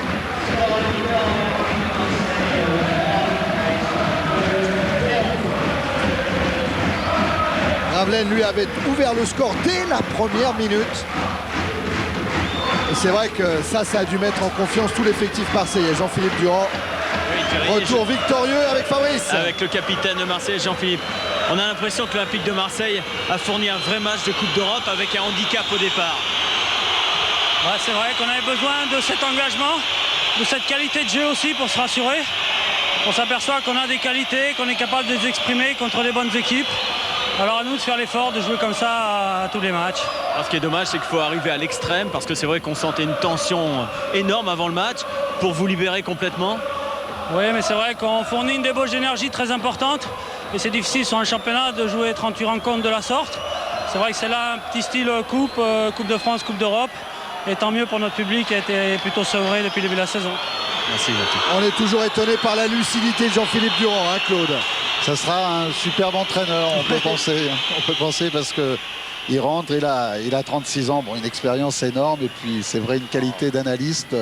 Il fait le point en quelques secondes. C'est vrai que c'est un coup qu'est en train de réussir l'Olympique de Marseille. Ils ne pourront pas jouer tous les matchs jusqu'à la fin du championnat comme celui-là. Ils auront peut-être même du mal à finir le match à ce rythme-là parce qu'ils ont tellement donné, ils ont tellement été performants dans tous les duels pendant ces 45 premières minutes qu'ils risquent de souffrir en fin de match. Mais ça nous promet, moi je pense, une superbe deuxième mi-temps parce qu'il va y avoir une rectification tactique de Jean Tigana dans cette équipe et c'est vrai qu'il y a encore 45 belles minutes à vivre. Voilà, Marseille avait besoin de ce coup, avait besoin de ces 45 premières minutes jouées à l'Énergie. Marseille mène 3-0. On fait une petite pause, on en a un petit peu besoin. On retourne du côté des studios Canal à Paris. Et sans du tout mettre en doute les qualités de Makin. C'est vrai que le départ de Jean-Philippe Durand, c'est un coup dur. Voilà, l'arbitre a fait signe qu'il y avait un changement, mais en fait, c'est le préposé au fameux panneau si cher à Giroud qui vient seulement d'indiquer à l'arbitre du centre que Makin remplaçait donc Jean-Philippe Durand. Oui, au niveau du dispositif tactique, l'Olympique de Marseille devrait jouer avec 4 défenseurs maintenant et Éric Roy devant la défense.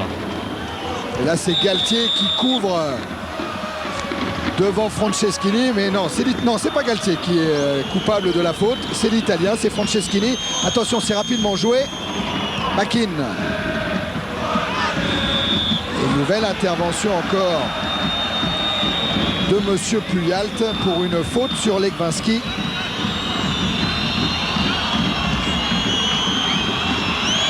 Fabien Barthez en dehors de sa surface. Le coup franc va être tiré par Collins peut-être avec son pied gauche. Il est loin de la cage de Kopke. Finalement il pique son ballon. Renvoyé par Roy. Collins encore. Et encore une faute de Assoir. Assoir pur Marseillais lui aussi, né à Marseille.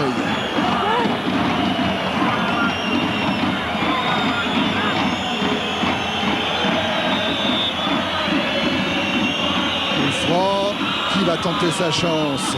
C'est Martin. C'est un petit peu n'importe quoi deux fois. Le ballon de Collins déjà piqué tout à l'heure, ça ressemblait à rien. Tiens, voilà Jordan Nechkov, le Bulgare, sur le banc de l'OM ce soir. En gros, Claude, on peut le dire, hein, Gérard Gilly reproche aux Bulgares de ne pas assez travailler, notamment dans la récupération. Hein. Oui, c'est son gros problème. C'était déjà un petit peu son problème à Hambourg. Hein. Ouais, avec Félix Magath. C'est ce que Félix Magath lui reprochait. Ballon qui roule jusqu'à Barthez. Tête de Franceschini. Elle n'est pas signalée en jeu, Gravelaine. Il va pouvoir tenter sa chance. Et ballon capté par Barthez. Et oui, il n'a pas entendu Pedros qui sans doute a tenté de l'appeler. Encore un coup franc. Joué par Collins. Legwinski. Qui cherche Thierry Henry. Lui non plus n'est pas signalé hors jeu. Mais il n'y a pas de danger pour Kopke. Apprentissage difficile pour Thierry Henry.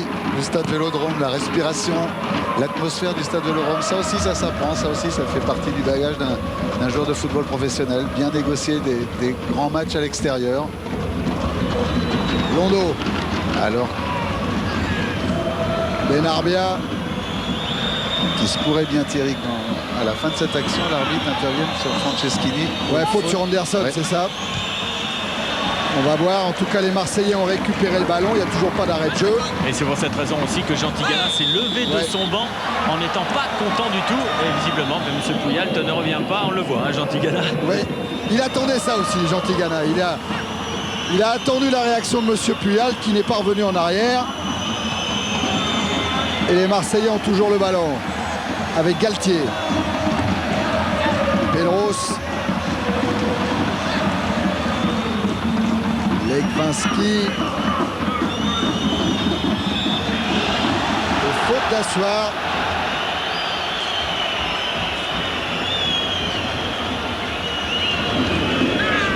C'est reparti pour Monaco. Benarbia qui a passé Pedros.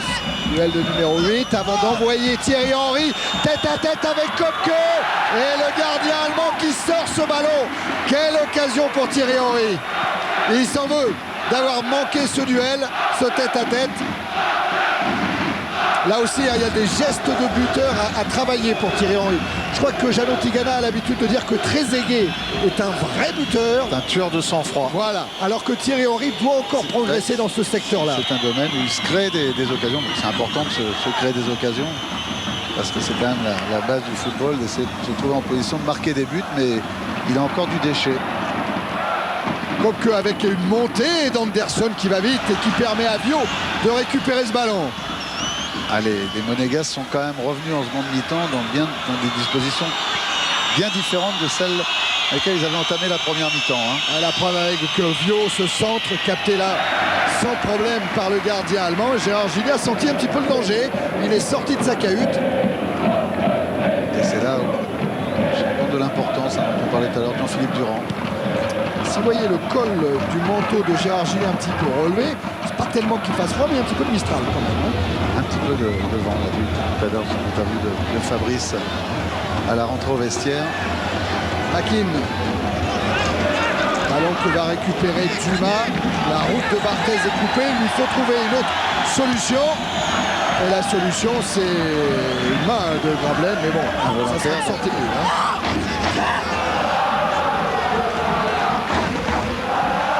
Pied grand ouvert. C'est avec les pieds qu'il a sorti quelque. Rai l'aurait piqué là. Ouais. Et un autre joueur aurait feinté la frappe intérieure pour un crochet pour terminer pied gauche. Mais bon, c'est un tout jeune joueur. Et c'est vrai que c'est dans ce domaine-là où il faut faire son apprentissage. Remise en jeu monégasque. Avec un jeu jugé dangereux de la part d'Ali Benarbia. De Sonny Anderson, hein, pardon.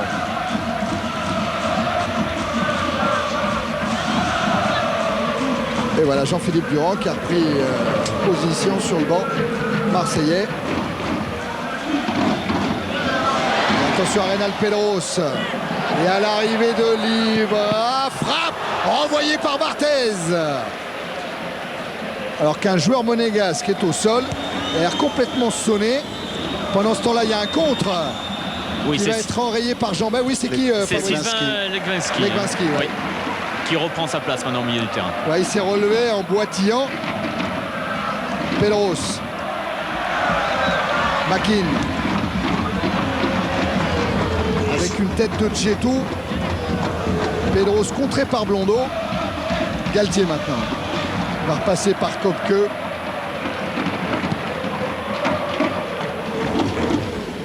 Et Chouafny, Assoir. Et Chouafny encore. Le ballon récupéré par les Monégasques. Là, il y a un bon coup à jouer pour Thierry Henry qui va vite. Avec l'arrivée maintenant de Sonny Anderson en 2 fois. Ouais, il arrive à centrer. Ballon renvoyé par Jean-Ben. Ballon toujours monégasque. Avec Vio. Centre de Vio, deuxième poteau. Henry, il a cherché le retourné acrobatique. Gravelaine.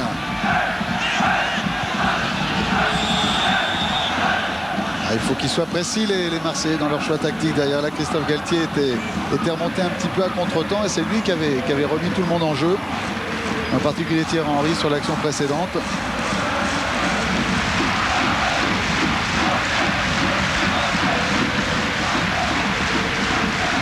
Là, Gravelaine va reprendre sa place.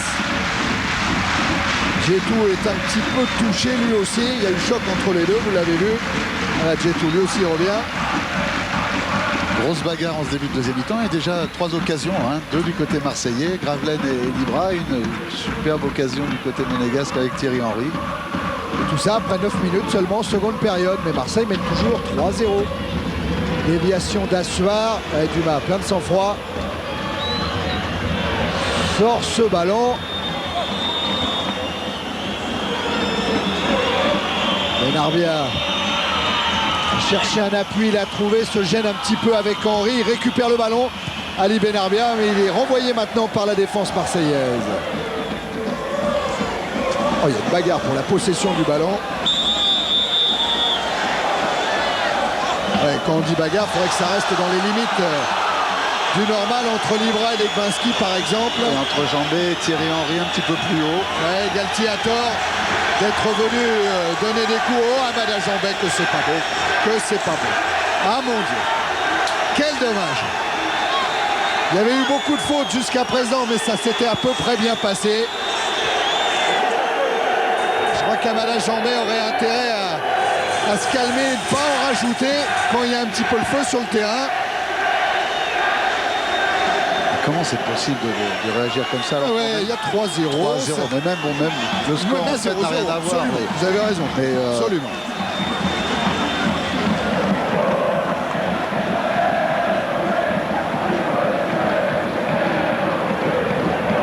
Allez, il va falloir reprendre tout ça, repenser à jouer.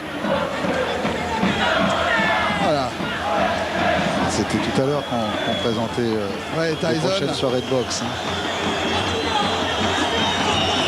Au crochet droit sur Ali Benarbia. Mais vraiment, on n'a vraiment pas envie de voir ça sur un terrain de football. Et là, il y a un arbitre central, mais il y a un arbitre assistant. Ouais, on juge pas du tout, hein. On juge pas du tout Jambet parce qu'on connaît pas toute l'histoire, on sait pas ce qui s'est passé avant. Tiens, voilà, ce qu'a fait Benarbia, c'est pas très brillant non plus, hein, avec ce coup de pied dans les jarrets de Galtier. C'est vraiment pas brillant non plus. Et puis il s'est peut-être passé encore d'autres choses avant. Tout est inutile. Voilà. Il ne s'agit pas de juger, on ne connaît pas toute l'histoire de A à Z, mais il s'agit simplement de dire qu'on peut se passer de coups de poing et de coups de pied lors d'un match de foot. Allez, c'est fini, on n'en parle plus.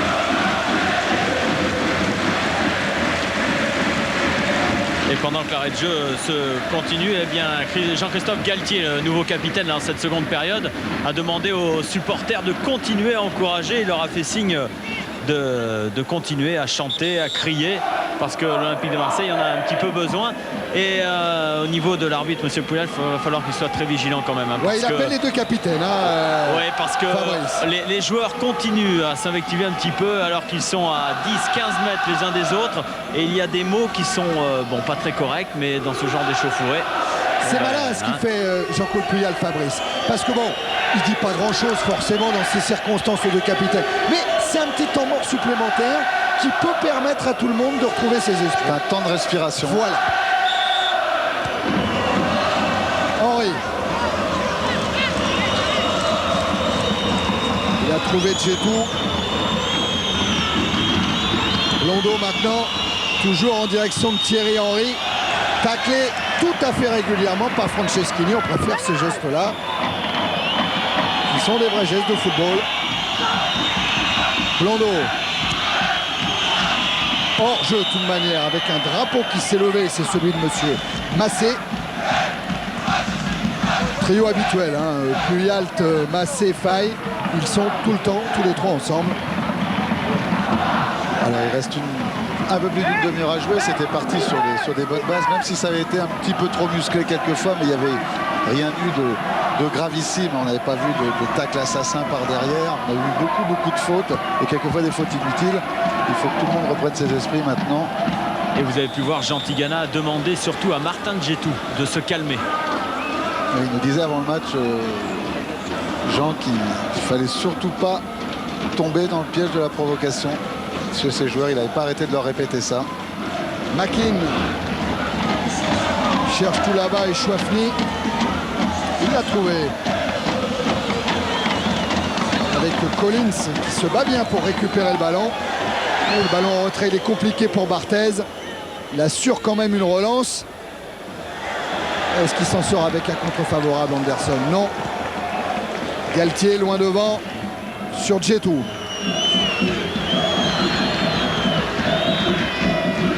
Avec un tacle de Vio et une remise en jeu qui sera marseillaise.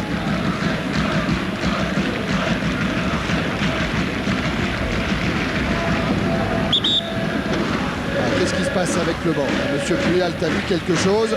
Fabrice va nous en dire plus. C'est Jean Tigana qui se fait un petit peu rappeler à l'ordre. Oui, c'est Jean Tigana, Thierry, qui s'est fait rappeler à l'ordre. C'est vrai que depuis un petit moment, il en a aussi, surtout, c'est après ses joueurs, Jean Tigana. Donc, M. Puyal t'a demandé de se calmer. Tête de Makin, récupération Blondeau. Directement sur Galtier. Bien sur le pied droit de Coqueux, mais quand même. Pas mal de risques. Tête de Djetou directement en touche. 15 minutes en seconde période, toujours 3-0 en faveur de l'OM. Argili qui est intervenu sur cette relance de Galtier. Il ne faudrait pas perdre le ballon trop vite. Galtier, ouais, un bon relais des Chouafny. Galtier qui ajuste son ouverture en direction de Pedros. Un centre renvoyé par Dumas. Et le ballon qui n'est toujours pas sorti. Cette fois, ça y est. Et pour qui? Pour Monaco. Alors qu'elle était plutôt marseillaise. Hein. J'avais cette impression-là aussi. Moi aussi. Et voilà, l'action précédente, les Marseillais ont joué comme ils doivent jouer. Un relais au milieu de terrain, une ouverture, un éclatement sur le côté avec Pedros qui allait chercher Libra. C'est comme ça qu'il faut qu'il continue à jouer.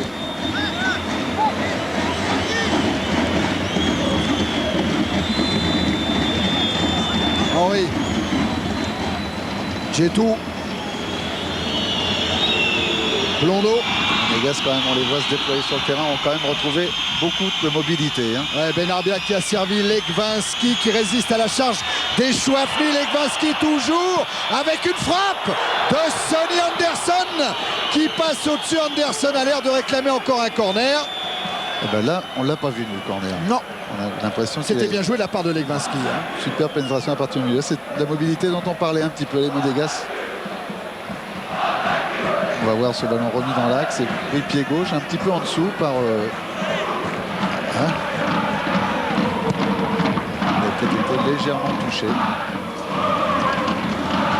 Allez, ballon encore monégasque avec Thierry Henry qui essaye de travailler Amada Jambet. Mais bonne défense là de Jambet. Voilà Martin.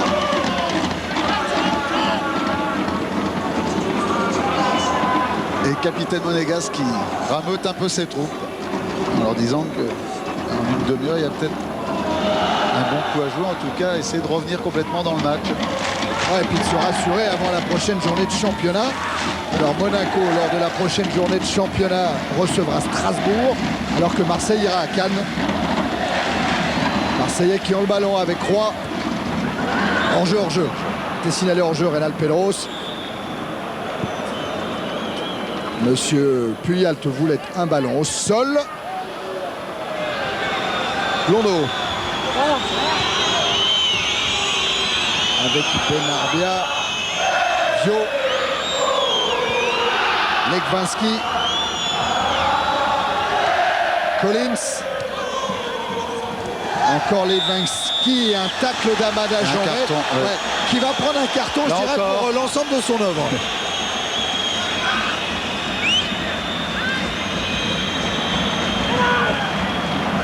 Amada Jambet averti.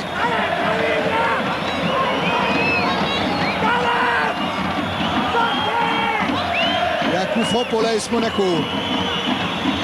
Avec Djetou qui est encore une fois monté. Kopke le surveille. Ça bouge hein, entre Anderson, Henry et Djetou. À la limite de la surface de réparation. Ça va plonger maintenant. Ouais, mais c'est impossible sur ce coup-là. C'est vraiment le troisième coup franc dans cette deuxième mi-temps qui est frappé sans qu'il y ait absolument rien derrière. On se demande pourquoi ce ballon a été mis aussi fort dans le dos de la défense marseillaise sans qu'il y ait de solution qui soit créée au départ. Et côté marseillais, Xavier Gravelaine se plaint du mollet. Il a demandé à Jacques Bailly, le docteur du club, de préparer une pommade ou quelque chose parce que visiblement il souffre. Donc au prochain arrêt de jeu, il devrait se diriger vers le banc marseillais. Il vient de récupérer un bon ballon là, Gravelaine, avant de servir Pedros. Ça file jusqu'à Dumas. Blondeau. Loin devant en direction de Benarbia. Ballon renvoyé par Galtier, puis par Franceschini, qui se pose pas trop de questions sur ce coup-là. Tout jeune, hein, Franceschini, il a pas 20 ans encore, Claude. Hein, 20 ans au mois de décembre. Ouais, c'est une des bonnes acquisitions de l'Olympique de Marseille. Dans le jeu défensif, il a quand même, dans une situation difficile, à peu près rempli son mental depuis le début de la saison. Remise en jeu, Blondeau. Avec Sonny Anderson qui se fait contrer justement par Franceschini. Et des nouvelles de Xavier Gravelaine juste avant le corner. Il est venu voir Jacques Bailly. Il souffre de crampes. On lui a donné des pastilles de sel. lors de la... Attention au corner, oui. Le corner avec Djetou qui a essayé de monter très haut. Ouais, je voyais Anderson en gros plan. Ça me rappelait que lors de la dernière visite de Monaco ici en championnat de France de première division, c'était au mois de janvier 94, Marseille avait marqué 2 buts, s'était imposé face à Monaco et les 2 buts marseillais étaient signés Anderson.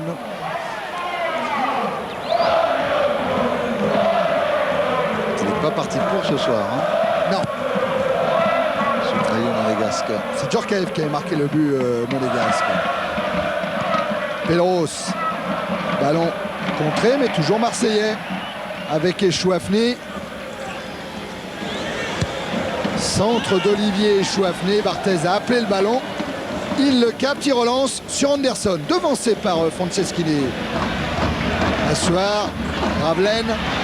Il n'était pas signalé en jeu. Libras, s'il avait pu emmener ce ballon. Henry. Contré par Jambet.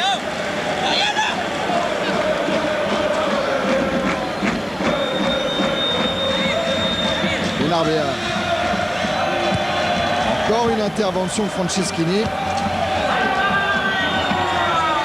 Et encore Benarbia à la manœuvre pour essayer de lancer Viau, surveillé par Makin qui protège bien la sortie de Kopke. Libra, 3 contre 2. Il y a un coup à jouer avec Gravelaine. Pedro est au centre. Il est signalé hors jeu. Et il n'est pas d'accord apparemment.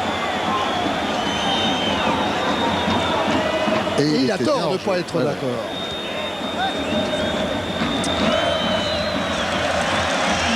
Toujours le duel Henry-Jambet qui tourne à l'avantage du défenseur marseillais.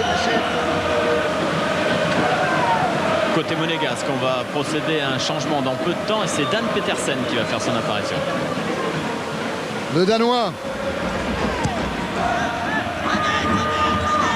Dumas.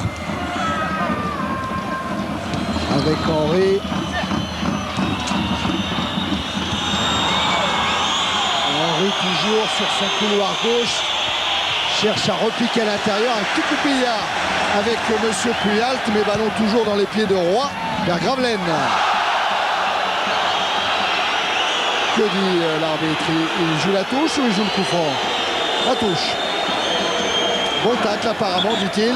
Et voilà Dan Petersen. À la place de qui À la place de Laurent Viau. Milieu de terrain un petit peu plus défensif, Laurent Viau, donc du côté de Gentilgana. Des risques. Oui, on va essayer de revenir au score. Dan Petersen, le Danois dont tout le staff monégasque nous parle souvent en disant qu'il est exceptionnel en termes de qualité, en potentiel, mais que c'est encore du virtuel parce qu'il ne se passe rien derrière. Hein. Il a du mal un petit peu à comprendre ce que c'est les exigences du métier de footballeur professionnel, à se faire violence, à se faire mal. Regardez le duel dont on vous parle depuis le début de ce match. Henry-Jambet. Tiens, à propos de Dan Petersen, c'est un petit peu vrai ce que vous dites, Claude. Il a joué que 45 minutes dimanche dernier en National 2 contre Blagnac. Monaco-Blagnac, ça s'est soldé sur un 0-0. Il a joué que les 45 premières minutes. Donc il y a un truc qui n'a pas dû aller pour la deuxième période. Gérard Banny ne devait pas être très très content de lui.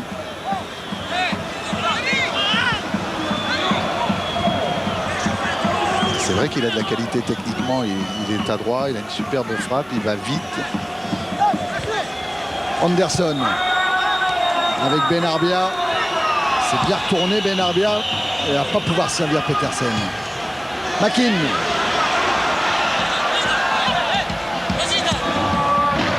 Chercher une solution de relance avec Assoir. Alors on va le voir, Petersen. Un bon centre pour la tête d'Henry. Et la claquette de Kopke pour concéder le corner. On a senti Petersen quand il est rentré sur le terrain qu'il voulait. Alors on voit ce qu'il voulait faire mentir un petit peu ce qu'on pense de, enfin ce que le staff monégasque dit de lui, parce que d'entrée quand il est rentré, il a fait 2 ou 3 appels. C'est le signe d'un joueur qui a envie de montrer qu'il veut retrouver sa qualité. Ballon perdu. Alors Gentilgana est allé en chercher un dans ses filets.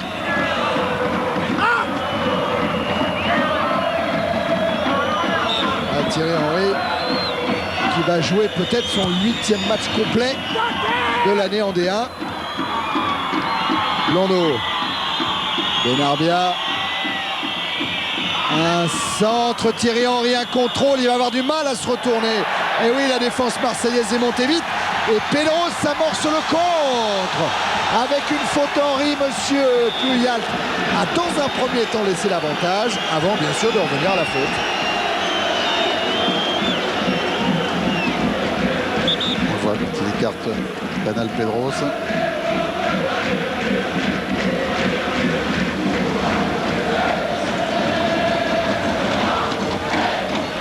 Galtier pour jouer le coup franc.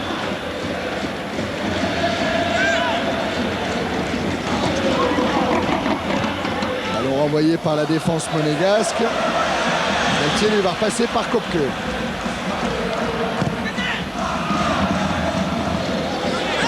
Dumas.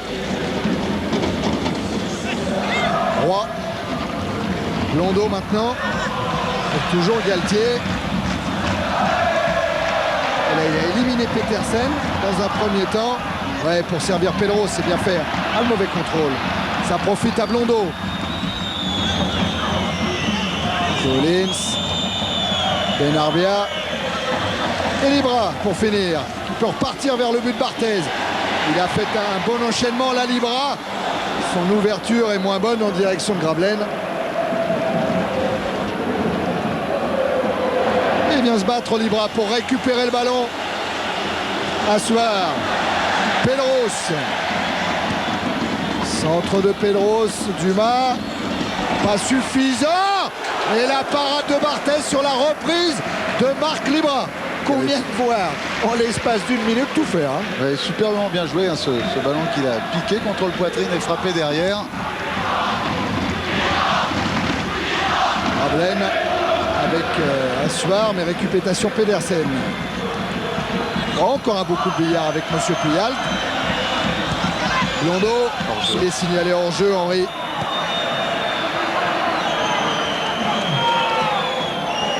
Un petit ballon piqué pour éliminer Dumas, c'est bien fait. Dumas avait fait un contrôle un peu long au départ de cette action. Marc Libra avait bien su anticiper. 27 minutes en seconde période, toujours 3-0 pour l'OM. De Franceschini. Dégagement de Makin. Né à Manchester, Makin. Dumas. Benarbia. Martin avec Collins. Dumas. Djetou. En puissance Djetou, mais il a été stoppé. Pedros. Roy. Petersen.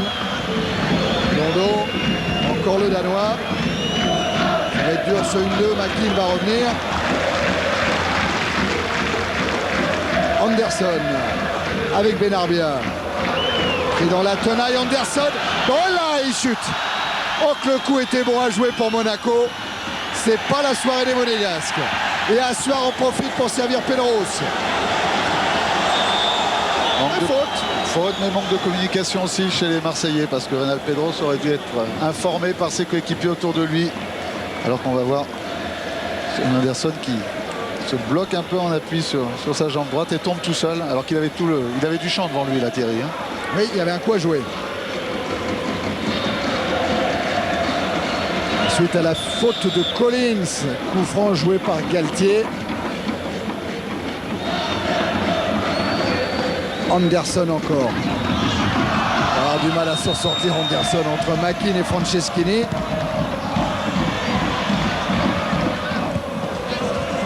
Le Chouafny.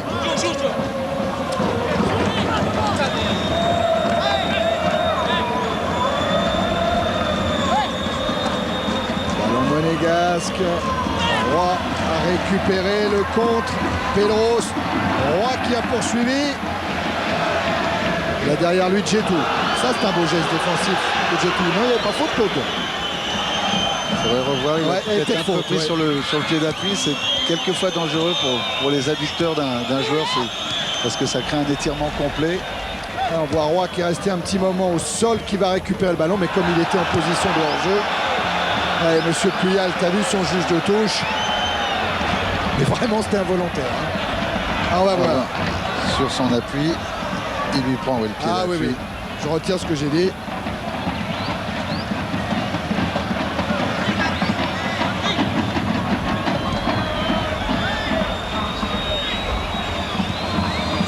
Ça repart pour Monaco.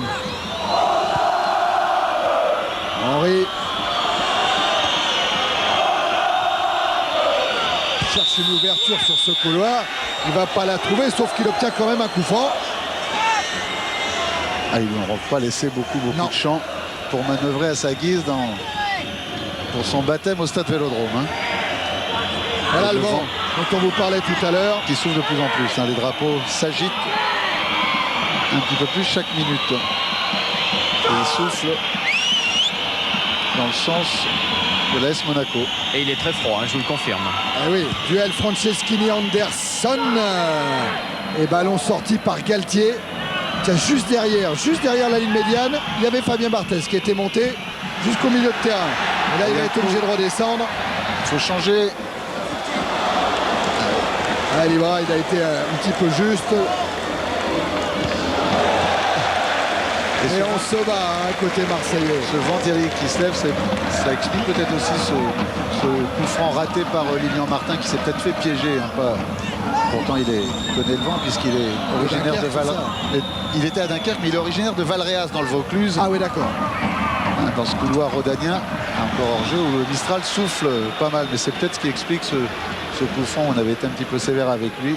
Il s'était fait piéger. Le ballon avait été porté derrière le but d'Andreas Kopke. Ça repart côté monégasque avec Blondeau. Djetou. Dumas.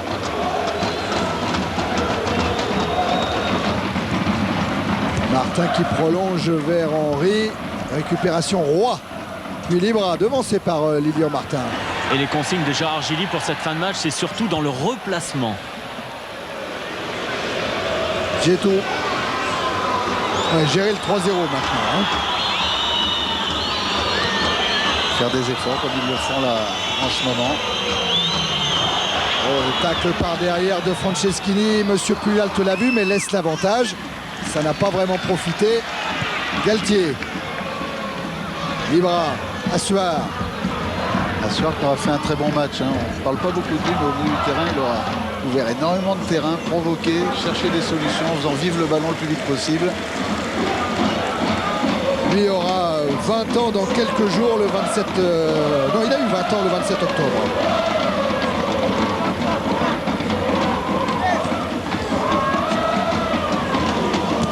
Voilà encore là-bas Ludovic Assuar.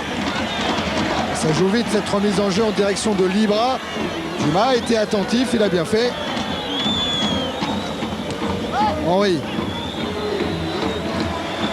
Djetou avec un pressing là de Pedro, c'est un ballon récupéré par l'ancien Nantais, une frappe captée par Barthez. La relance de Barthez qui peut amener du danger devant Kopke avec Thierry Henry à l'entrée de la surface face à Franceschini. Frappe contrée. Qui montre encore sa qualité défensive, hein. Sur tous ses gestes défensifs, en général il est propre, il tacle au bon moment, il a un bon timing dans ses tacles. Bernal Pedros, hein, juste avant, il aurait bien aimé marquer son premier but au stade Vélodrome. Et sur l'action précédente, Martin Djetou s'est fait mal à la cheville, s'est tordu la cheville. Depuis, il boite un peu. Hein. Parce que Pedros, il a marqué pour l'Olympique de Marseille. Mais d'abord, c'est vrai qu'il n'a pas marqué ici au stade Vélodrome. En plus, il a marqué en match amical de préparation contre Saint-Etienne notamment. Et en match officiel, c'était toujours pas le cas. À Carpentras. Ah, à Avignon. Blondeau avec Petersen. Lipinski vers Martin. Transversale de Martin vers Blondeau, signalé hors jeu. L'arbitre l'a vu, mais les Marseillais avaient récupéré le ballon et il est obligé de laisser jouer maintenant. Avec Djetou, avec Henry.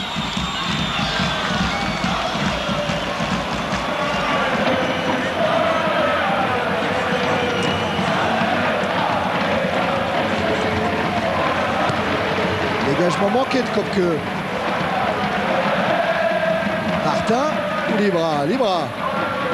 Aidé par Roy. Et Chouaflé, super transversal vers Pellos, mais bien anticipé par Barthez.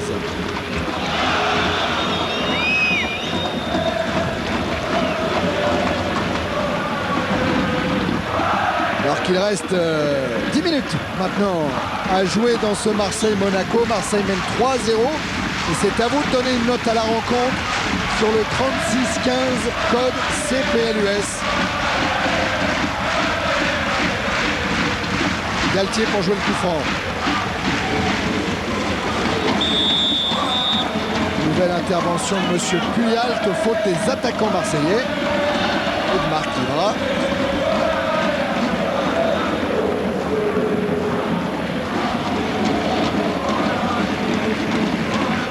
Dernier quart d'heure, les Monégasques n'ont jamais encaissé de but dans le dernier quart d'heure depuis le début de la saison, mais les Marseillais n'avaient jamais marqué de but dans le premier quart d'heure non plus. Donc aujourd'hui, attention à Benarbia qui cherche une solution avec Petersen, oui, ça passe au-dessus. Bonne sortie de Kopke qui a forcé Petersen à shooter, à aller plus vite qu'il l'aurait voulu. Il l'a forcé dans son tir.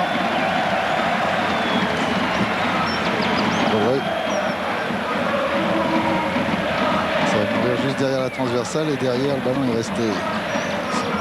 Et il y croyait, Fabien Barthez.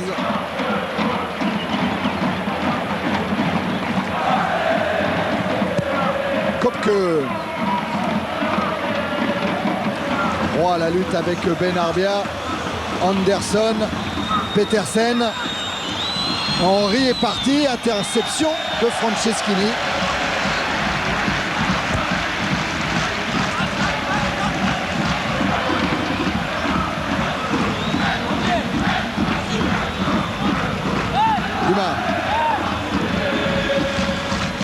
Tête de Petersen, Galtier, Blondeau, Benarbia.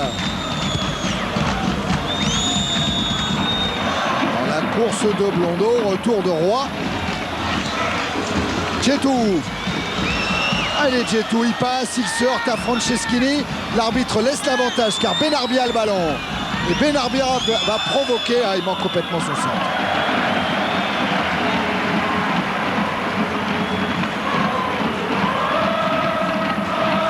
Il a trop vite revenir dans le centre, Ali Benarbia, alors qu'il avait une possibilité pour décaler sur Dan Petersen sur le côté droit. Et Marseille qui se bat toujours à l'image des Chouafni, de Libra, la Suard maintenant. Revoilà Chouafni. Tête de Djetou. Faute de Libra qui a fait un peu la bascule.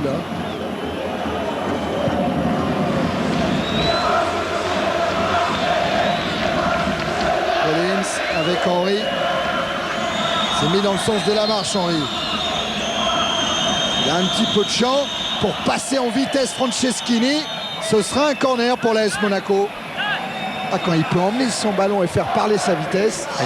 Telle qualité d'accélération, quand il peut avaler les espaces devant lui, il peut faire des différences énormes.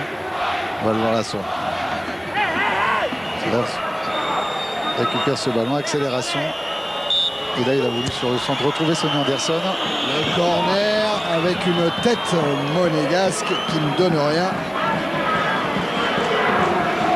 Regardez la détente sèche de Sonny Anderson.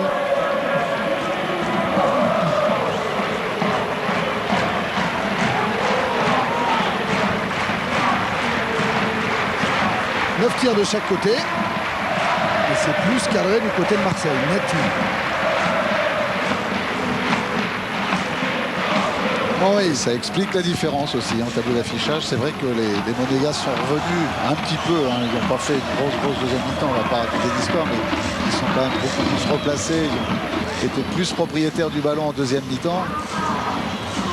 Il s'arrache, Anderson. Et il va obtenir le coup franc.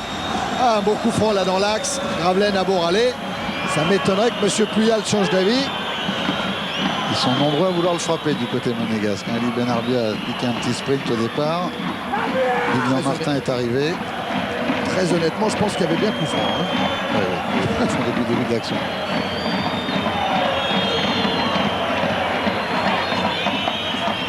Alors qui pour le frapper? Il y a du monde effectivement. Ça y est, il y en a un petit peu moins. La décision a donc été prise. Il pourrait y avoir le pied gauche de Collins aussi. Hein.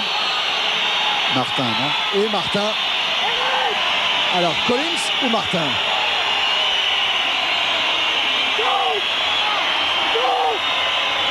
Donc place un petit peu son mur.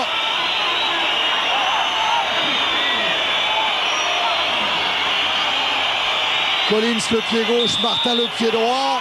C'est l'Écossais qui s'élance, qui frappe, qui est contré. Mais on va le faire retirer car Echouafny est sorti beaucoup trop vite. Et du coup, il prend un carton jaune.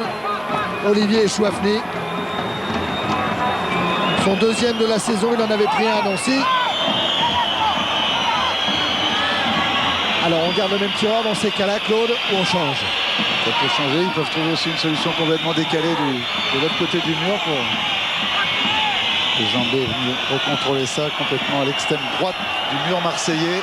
L'arbitre a du mal à faire mettre le mur marseillais à distance. C'est reparti, c'est Martin qui frappe et qui touche la transversale. C'est pas fini. Au point de chute, il y a du monde. Il y avait le grand Franceschini. Ballon peut-être encore monégasque. Oh, qu'est-ce qui s'est passé là-bas? Il va être monégasque.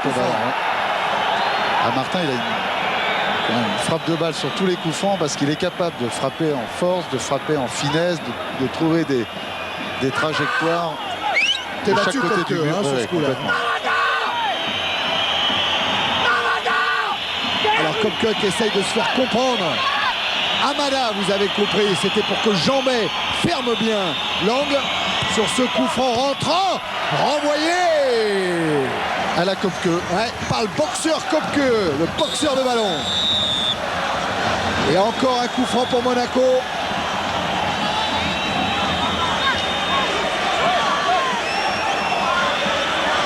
Et voilà le boxeur de ballon. Et il y avait Legwinski qui arrivait. Il va encore avoir du travail, Kopke. Petersen. Blondeau, ça s'est manqué. Martin. Blondeau. Les Marseillais ont du mal à ressortir très vite de derrière comme ils le faisaient en première mi-temps, si bien que les Monégasques récupèrent les ballons. Legwinski est venu donner à Dumas. Et on peut facilement concevoir qu'ils soient un peu fatigués, les Marseillais, avec ce qu'ils ont fait, avec le rythme qu'ils ont mis dans ce match en première mi-temps. Et Franceschini, lui, défensivement, il est toujours là. Hein. Et il va même obtenir un coup franc. Ah, il passe devant à chaque fois son adversaire direct, Franceschini. Il aura soufflé beaucoup de ballons. Et sans faire faute. Hein. Et Jean Tigana, qui sait que le match est terminé pour l'AS Monaco, a demandé à Thierry Henry de se calmer, de se reprendre et de finir la rencontre tranquillement. Là, il reste 2 minutes, Fabrice. Et ça m'étonnerait effectivement que Monaco marque 3 buts en 2 minutes. Benarbia avec Dumas. Les dernières attaques monégasques. Ouais, ça pourrait payer. Oh, il y a pénalty. Ouais. Pénalty pour cette faute de Chris Mackin sur Ali Benarbia. Il y a pénalty. Oui. C'est incontestable. Pénalty qui va peut-être permettre à Monaco de réduire le score. C'est la première fois. C'est son premier pénalty. Oui, c'est la première fois que Monaco obtient un pénalty cette saison. Et le premier réflexe de Gérard Gilly, c'est de regarder la pendule. Oh bah, il doit être à peu près tranquille, Gérard. Il reste pas une tant minute. que ça, hein. Pas tant que ça. Oh non. Ah, jusqu'au bout, il va rester. Attention, Anderson face à Kopke. Le duel. Et c'est gagné pour Anderson, qui permet à Monaco de revenir à 3 buts à 1. C'était pas évident. Kopke, c'est un grand gardien hein, sur les coups de pied au but. Il avait choisi le bon côté. Ouais, il avait choisi le bon côté encore une fois. Souvenez-vous de Zola, de Southgate, également l'anglais. Ce qui lui a évalué le titre de meilleur gardien mondial, hein. Ouais. Entre autres. Et il a regardé Claude, Anderson avant de tirer.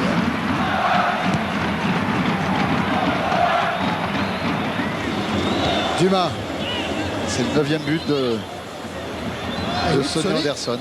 Il rejoint Bekanovic et Caveglia au classement des buteurs. Attention à cette attaque marseillaise. Dumas va s'en sortir.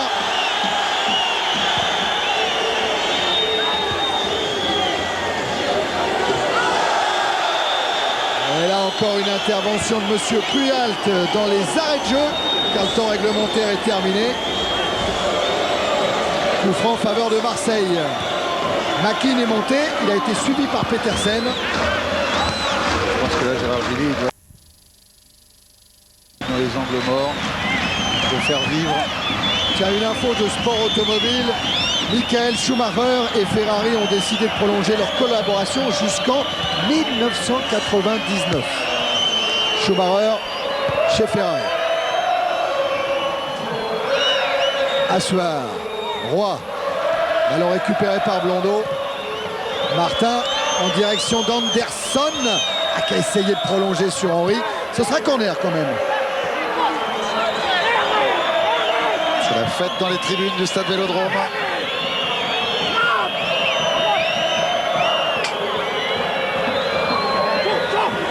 Corner tiré par Petersen.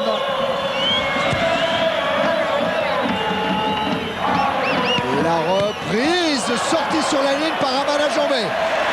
Et là, le contre de l'OM, emmené par Libra qui tente en vitesse de passer Martin. C'était compliqué. Sauvetage miracle, hein. Ah oui, de Jambet sur sa ligne. Et c'est fini. Marseille, qui n'avait pris qu'un point lors des 5 derniers matchs de championnat, exécute Monaco 3-0. 3-1, pardon, oui, j'oublie le pénalty d'Anderson. Tout à fait en fin de rencontre. Fabrice avec Oui. un Gérard Gilly. Oui, Thierry, avec Gérard Gilly. Gérard, on a retrouvé sur 90 minutes un Olympique de Marseille conquérant.